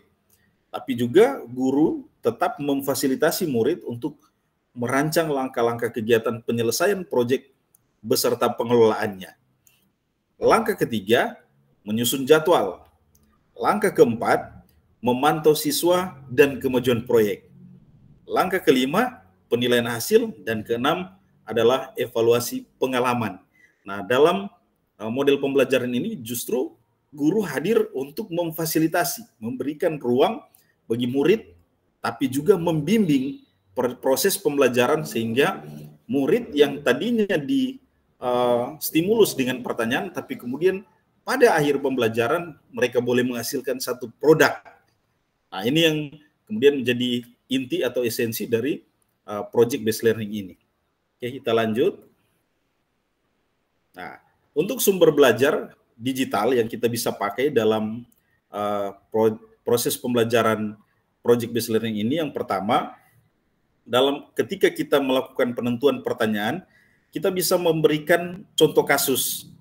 Bisa juga kita menampilkan gambar, menampilkan video tentang permasalahan kehidupan sehari-hari. Yang tentu ini juga bisa didapat dari media sosial, dari YouTube, dari Facebook, dari Instagram. Nah, itu permasalahan kehidupan yang dihadapi pada masyarakat, di masyarakat yang boleh dibilang yang menjadi permasalahan kehidupan sehari-hari, yang lagi trending lah bahasanya, permasalahan kehidupan sehari-hari yang lagi populer di masyarakat. Nah, ini kita bisa mendorong lewat sumber belajar digital berupa contoh kasus, berupa gambar, berupa video. Nah, selanjutnya untuk menentukan pertanyaan mendasar, kita dari contoh kasus tadi, kemudian kita menggiring siswa untuk boleh berpikir kritis, bisa mendapatkan ide-ide yang kemudian bisa dituangkan sebagai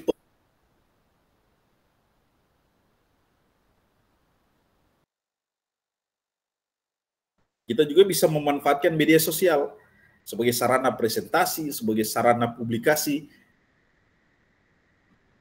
Setiap hasil proyek mereka bisa upload, bisa posting ke media sosial masing-masing. Ini sebagai bagian penilaian hasil yang menjadi proses akhir dari project based learning ini.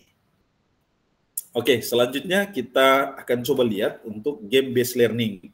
Jadi game based learning ini atau pembelajaran berbasis permainan merupakan model pembelajaran yang menggunakan aplikasi permainan atau game yang telah dirancang khusus untuk membantu dalam proses pembelajaran. Nah, saya kira dari namanya saja game based learning kita bisa langsung memahami, oh ini adalah model pembelajaran berbasis game atau permainan. Oke, mari kita lihat untuk sintaksnya. Nah, untuk sintaks dari game based learning ini kita akan mulai dari pemilihan permainan yang sesuai dengan topik. Nah, selanjutnya guru menjelaskan penjelasan awal terkait permainan yang akan dimainkan. Tentu juga di dalamnya ada tujuan pembelajaran, ada tantangan yang harus dihadapi, yang harus diselesaikan dalam permainan yang akan dijadikan sebagai model pembelajaran. Selanjutnya, tentu di dalam permainan ada yang namanya aturan-aturan. Nah, tentu murid harus memahami juga menyepakati aturan yang disampaikan oleh guru. Kemudian disediakan juga ruang untuk berkreasi dan mengekspresikan diri. Artinya juga bisa secara kesepakatan mereka bisa menentukan aturan-aturan khusus di luar apa yang mungkin sudah dipikirkan oleh guru. Nah, selanjutnya ketika ada kesepakatan untuk satu permainan, satu game untuk dilaksanakan, maka mulailah untuk bermain. Maka di sini para murid akan bermain game menggunakan platform yang sudah kita tentukan sebelumnya, termasuk di dalamnya ada batasan waktu, tapi juga ada jadwal bermain. Nah, karena kalau bermain juga kalau sudah kelebihan ya pasti tidak baik juga. Artinya mereka kita bebaskan untuk bermain game, tapi game yang memang kita rancang sesuai dengan materi pembelajaran yang sedang kita ajarkan. Nah, selanjutnya setelah mereka bermain, tentu kita akan mengajak para murid untuk bisa merangkum pengetahuan, pemahaman, pengalaman, atau hal-hal yang mereka peroleh pada saat mereka bermain game dalam kaitannya tentu dalam koridor atau dalam bingkai materi yang sedang kita ajarkan ke para murid. Nah, selanjutnya kita melakukan refleksi. Para murid diminta untuk melakukan refleksi dengan cara membuat rangkuman atau kemudian menghubungkan topik materi yang sedang dipelajari dengan game yang mereka baru selesai mainkan. Nah, itu untuk sintaks dari game based learning ini. Nah, untuk sumber belajar digital yang bisa kita pakai tentu pada model ini dititik beratkan pada pemilihan jenis permainan. Nah, saya kira ada banyak website, saya sudah beberapa kali mengakses, cuman saya lupa untuk website yang menyediakan game-game sederhana yang bisa kita arahkan. Tapi saya sendiri punya pengalaman ketika di kelas saya punya mengkolaborasikan. Jadi secara pribadi saya punya pengalaman beberapa minggu yang lalu mengkolaborasikan antara project based learning dan game based learning. Jadi pada awalnya saya mengajak para siswa untuk membuat project, tapi projectnya yaitu project pembuatan game. Nah, untuk menggiring mereka atau memandu mereka membuat game pelajaran, saya menyediakan beberapa website yang ya secara gratis lah boleh dimanfaatkan oleh para siswa untuk membuat game-game menarik yang dalam kaitan dengan materi pelajaran. Nah, setelah mereka berhasil membuat game, beberapa yang memang terpilih, setidaknya memenuhi kriteria untuk kita publikasi. Nah, kemudian game-game itu saya pakai untuk disebarkan ke kelas-kelas yang lain. Nah, jadi di satu kelas mereka membuat project game, di kelas yang berbeda saya manfaatkan game yang dihasilkan untuk menjadi sumber belajar dengan memanfaatkan game based learning ini. Nah, itu pengalaman pribadi yang beberapa minggu lalu saya lakukan. Oke, untuk websitenya mungkin Bapak Ibu bisa searching lebih jauh di website, karena di akhir-akhir ini sudah banyak website yang menyediakan fasilitas pembuatan game yang levelnya para siswa sudah bisa untuk membuat game secara mandiri. Oke, kita lanjut. Yang selanjutnya adalah Discovery Inquiry Learning. Nah, Discovery and Inquiry Learning ini merupakan proses belajar yang berpusat pada murid, di mana para murid harus mengerahkan seluruh pengetahuan dan keterampilannya untuk menemukan solusi dalam masalah melalui proses penelitian. Oke, kita coba lihat untuk sintaks yang ada di Discovery Inquiry Learning ini. Yang pertama, stimulation atau pemberian rangsangan. Dalam tahapan ini, guru memulai kegiatan pembelajaran dengan aktivitas belajar yang mengarah pada persiapan pemecahan masalah. Nah, selanjutnya masuk pada identifikasi masalah. Nah, dalam identifikasi masalah ini tentu permasalahan-permasalahan yang dipilih kemudian dirumuskan dalam bentuk pertanyaan atau hipotesis. Nah, setelah masalahnya diidentifikasi, kemudian tahapan berikutnya adalah pengumpulan data, di mana pada tahapan ini guru kemudian memberi kesempatan kepada murid untuk mengumpulkan berbagai informasi yang relevan sebanyak-banyaknya untuk membuktikan benar atau tidak hipotesis yang sudah dibuat di tahapan identifikasi masalah. Nah, selanjutnya ada pengolahan data. Jadi di sini guru kemudian membimbing siswa untuk melakukan pengolahan data, menafsirkan data. Nah, di langkah berikutnya adalah pembuktian. Nah, di langkah ini, di step ini, murid kemudian melakukan pemeriksaan secara cermat untuk membuktikan benar atau tidaknya hipotesis yang sudah dibuat atau sudah ditetapkan sebelumnya, tentu dengan adanya temuan alternatif berupa konsep, teori, aturan, atau pemahaman yang juga disertai dengan contoh-contoh yang ia jumpai dalam kehidupan sehari-hari atau dijumpai data-data yang dijumpai pada saat pengumpulan data. Nah, setelah proses pembuktian ini dilalui, ke tahap akhir adalah tahapan menarik kesimpulan. Nah, di sini para murid kemudian mengambil kesimpulan atau generalisasi berdasarkan hasil verifikasi dan masukan dari guru, tapi juga dari murid lain. Nah, itu adalah sintaks proses pembelajaran Discovery Inquiry Learning. Nah, untuk sumber belajar digital yang bisa dipakai pada tahapan stimulasi atau pemberian rangsangan, sumber belajar digital dimanfaatkan sebagai bahan stimulus. Artinya guru bisa memberikan rangsangan berupa, ya tadi yang di project based learning juga ada yang ada bisa menampilkan foto, bisa menampilkan video, berita misalnya, yang dari sini para siswa bisa kemudian berpikir kritis untuk, wah ini masalahnya seperti ini. Nah, selanjutnya dalam tahapan pengumpulan data, nah informasi yang dikumpulkan secara kolaboratif melalui sumber belajar digital.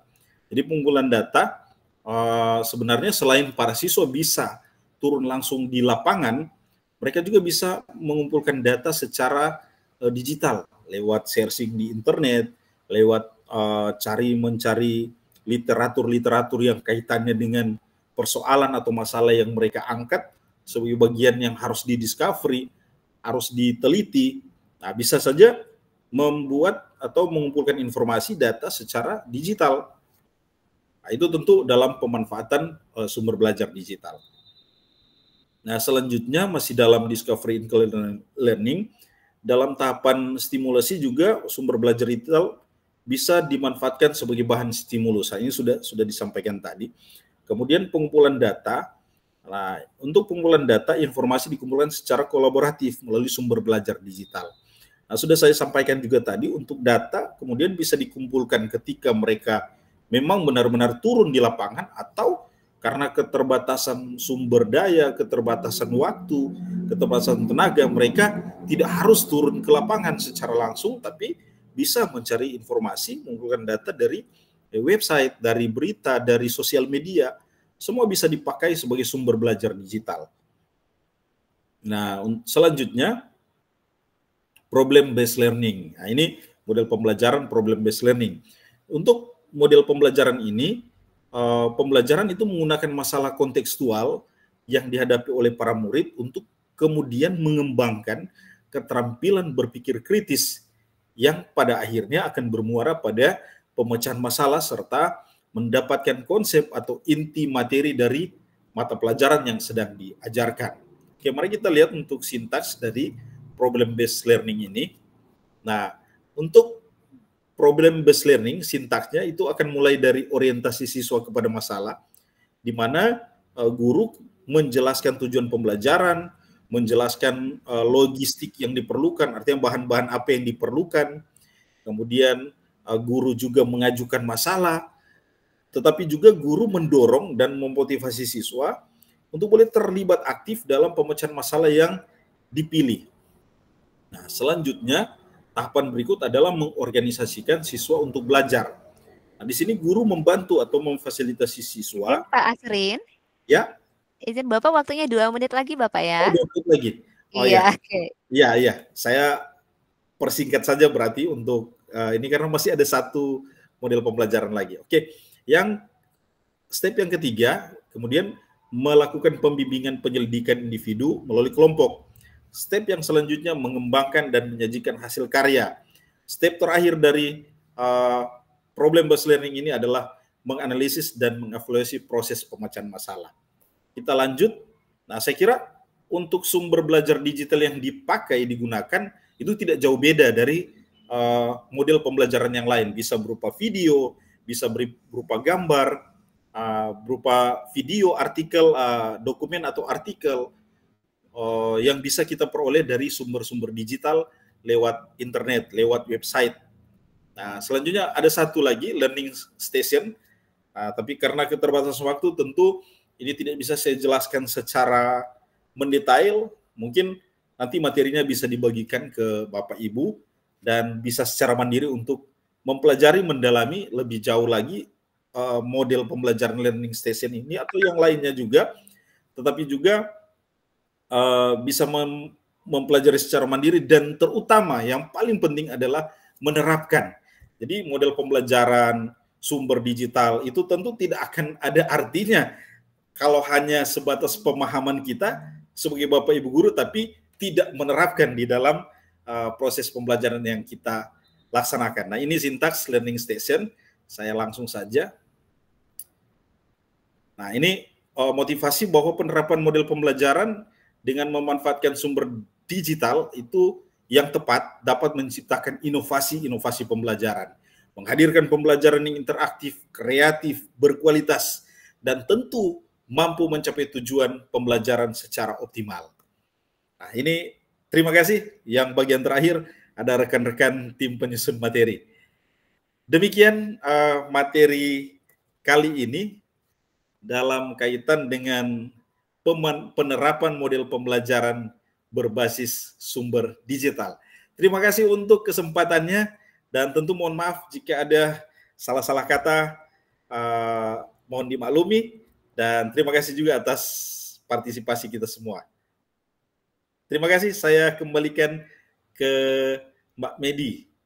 Thank you. Baik, terima kasih kembali Mbak Asrin Lise. Boleh dong applause yang meriahnya dengan memberikan reaction untuk Mbak Asrin Lise yang sudah memaparkan tentang penerapan model pembelajaran berbasis sumber belajar digital. Wah, menarik sekali Bapak Ibu ya. Model-model pembelajarannya pun Bapak Ibu banyak sekali tadi disampaikan sampai ke contoh-contoh penerapannya seperti apa. Nah, tadi menarik juga ada fitur-fitur dari rumah belajar ya Pak Asrin ya.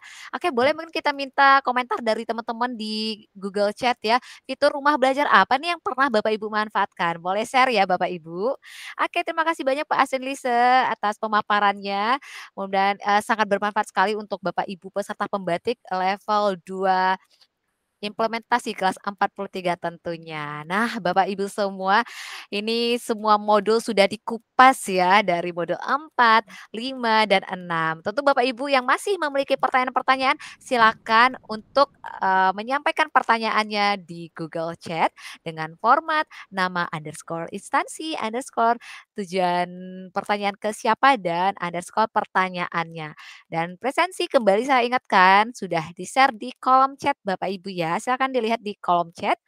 Oke Bapak Ibu, para tutor juga akan langsung menjawab pertanyaan-pertanyaan Bapak Ibu yang sudah disampaikan di Google Chat. Nah, karena pemaparan modul sudah disampaikan oleh narasumber kita dari Duta Teknologi Kemendikbudristek, ada baiknya kita mendengarkan penguatan nih dari tim PTP, Pengembang Teknologi Pembelajaran, yang dalam hal ini akan disampaikan oleh Bapak Muhammad Ruli Gunawan. Kepada Bapak disilakan. Halo Bapak.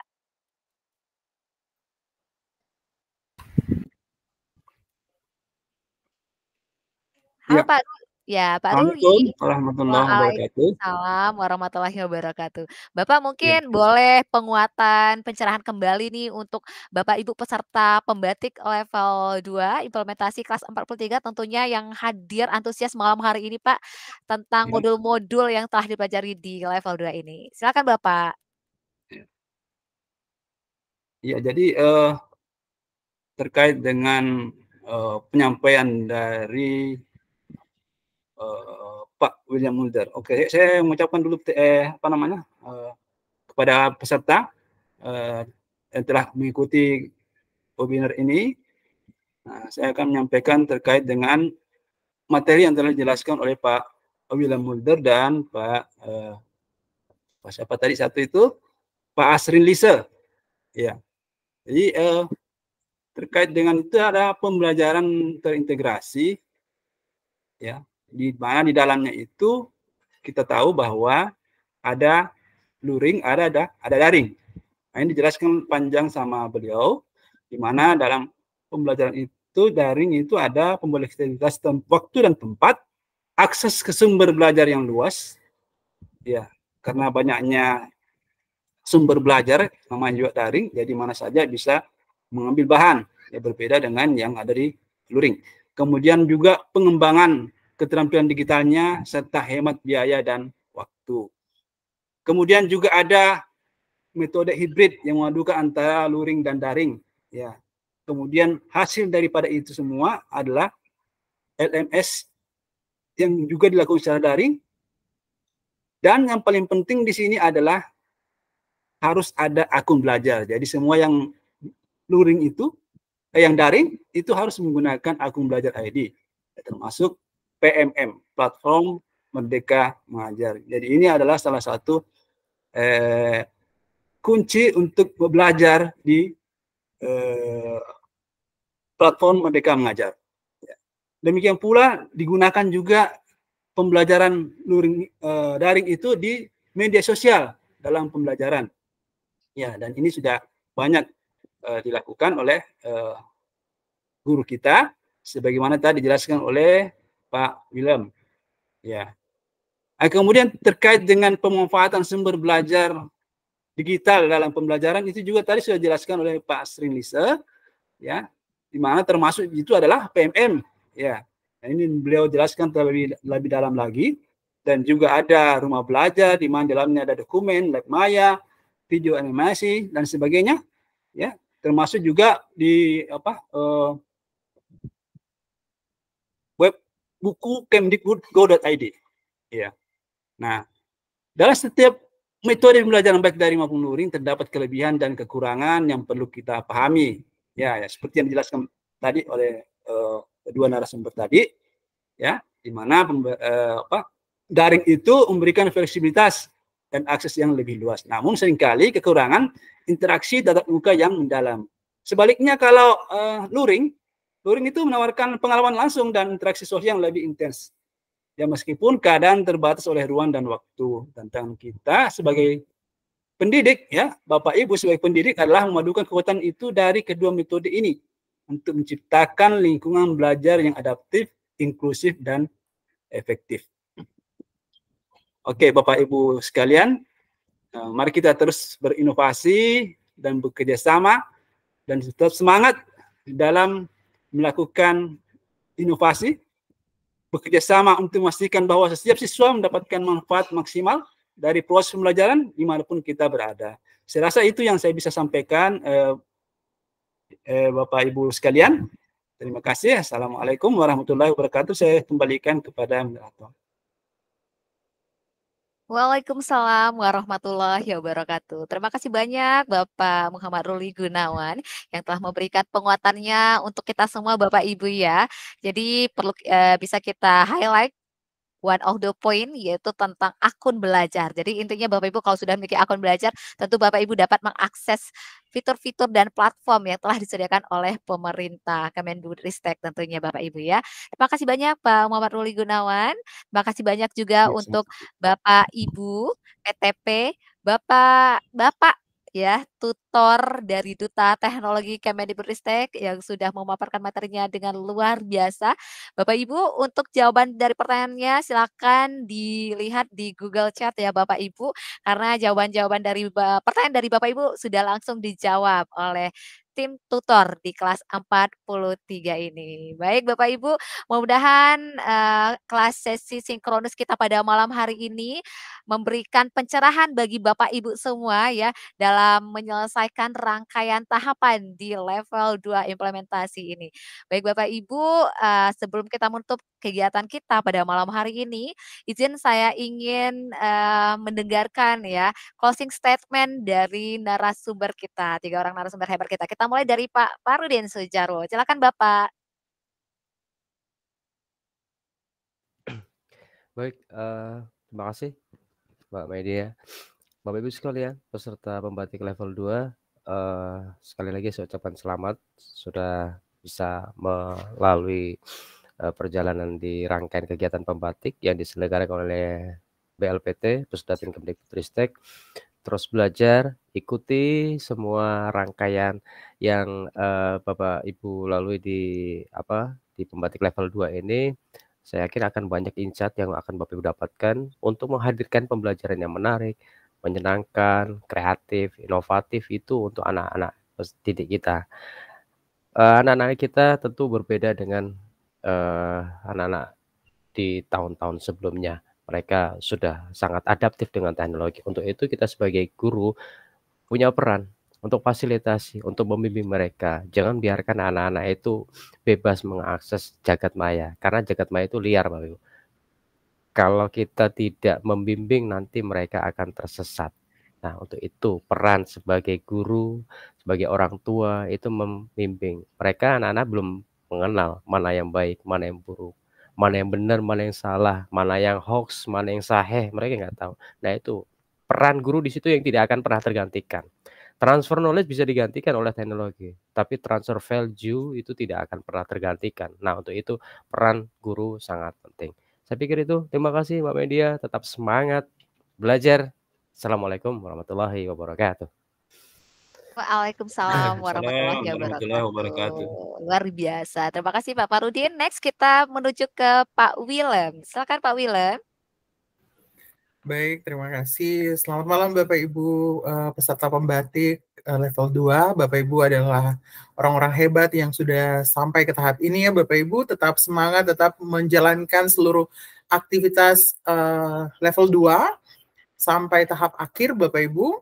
Silakan jika ada nantinya ada pertanyaan-pertanyaan yang Bapak Ibu sampaikan, silakan Bapak Ibu, kami terbuka Bapak Ibu di Google Chat.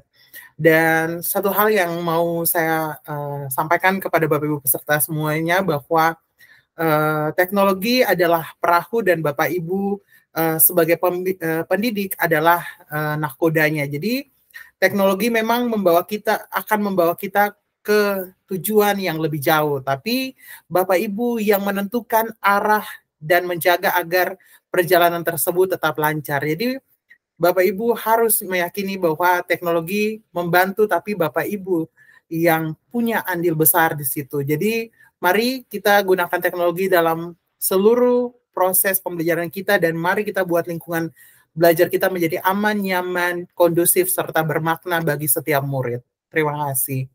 Kembali ke Bu Medi. Luar biasa. Baik, terima kasih Pak Willem. Untuk berikutnya kita akan mendengarkan closing statement dari Bapak Asrin Lise. Silakan Bapak.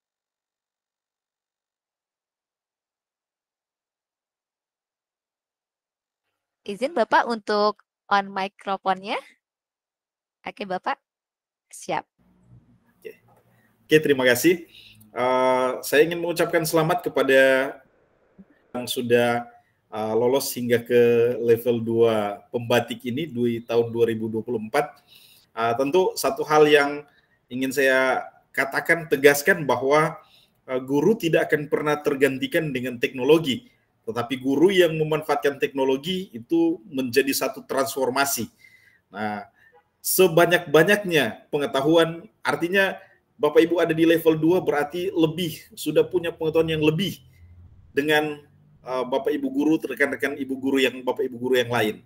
Tetapi sebanyak-banyaknya pengetahuan yang diperoleh tentu tidak ada artinya tanpa itu diterapkan, tanpa itu dibagikan kepada rekan-rekan guru yang lain. Cukup sekian. Terima kasih. Baik, luar biasa. Terima kasih banyak Pak Asrin Lise yang sudah menyampaikan closing statement-nya. Baik, Bapak Ibu peserta pembatik yang telah hadir tentunya stay tune dari awal sampai akhir pada kegiatan sesi sinkronus kita pada malam hari ini. Usai sudah seluruh rangkaian kegiatan kita pada level 2 implementasi kelas 43 pada malam hari ini. Terima kasih banyak atas atensi dan partisipasi Bapak Ibu semua. Technology is not just a tool, it's a way of life and it's changing the way we learn. Mohon maaf atas segala kekurangan selama memandu acara pada malam hari ini. Mewakili tim yang bertugas, saya Media Afrina pamit undur diri. Izinkan saya berpantun untuk penutup. Mata segar memandang alam. Alam indah penuh kenyamanan. Dari lubuk hati yang paling dalam, saya tutup sesi sinkronus malam ini dengan mengucapkan salam. Wassalamualaikum warahmatullahi wabarakatuh. Salam sejahtera, shalom, om santi santi om. Namo Buddhaya, salam kebajikan, rahayu.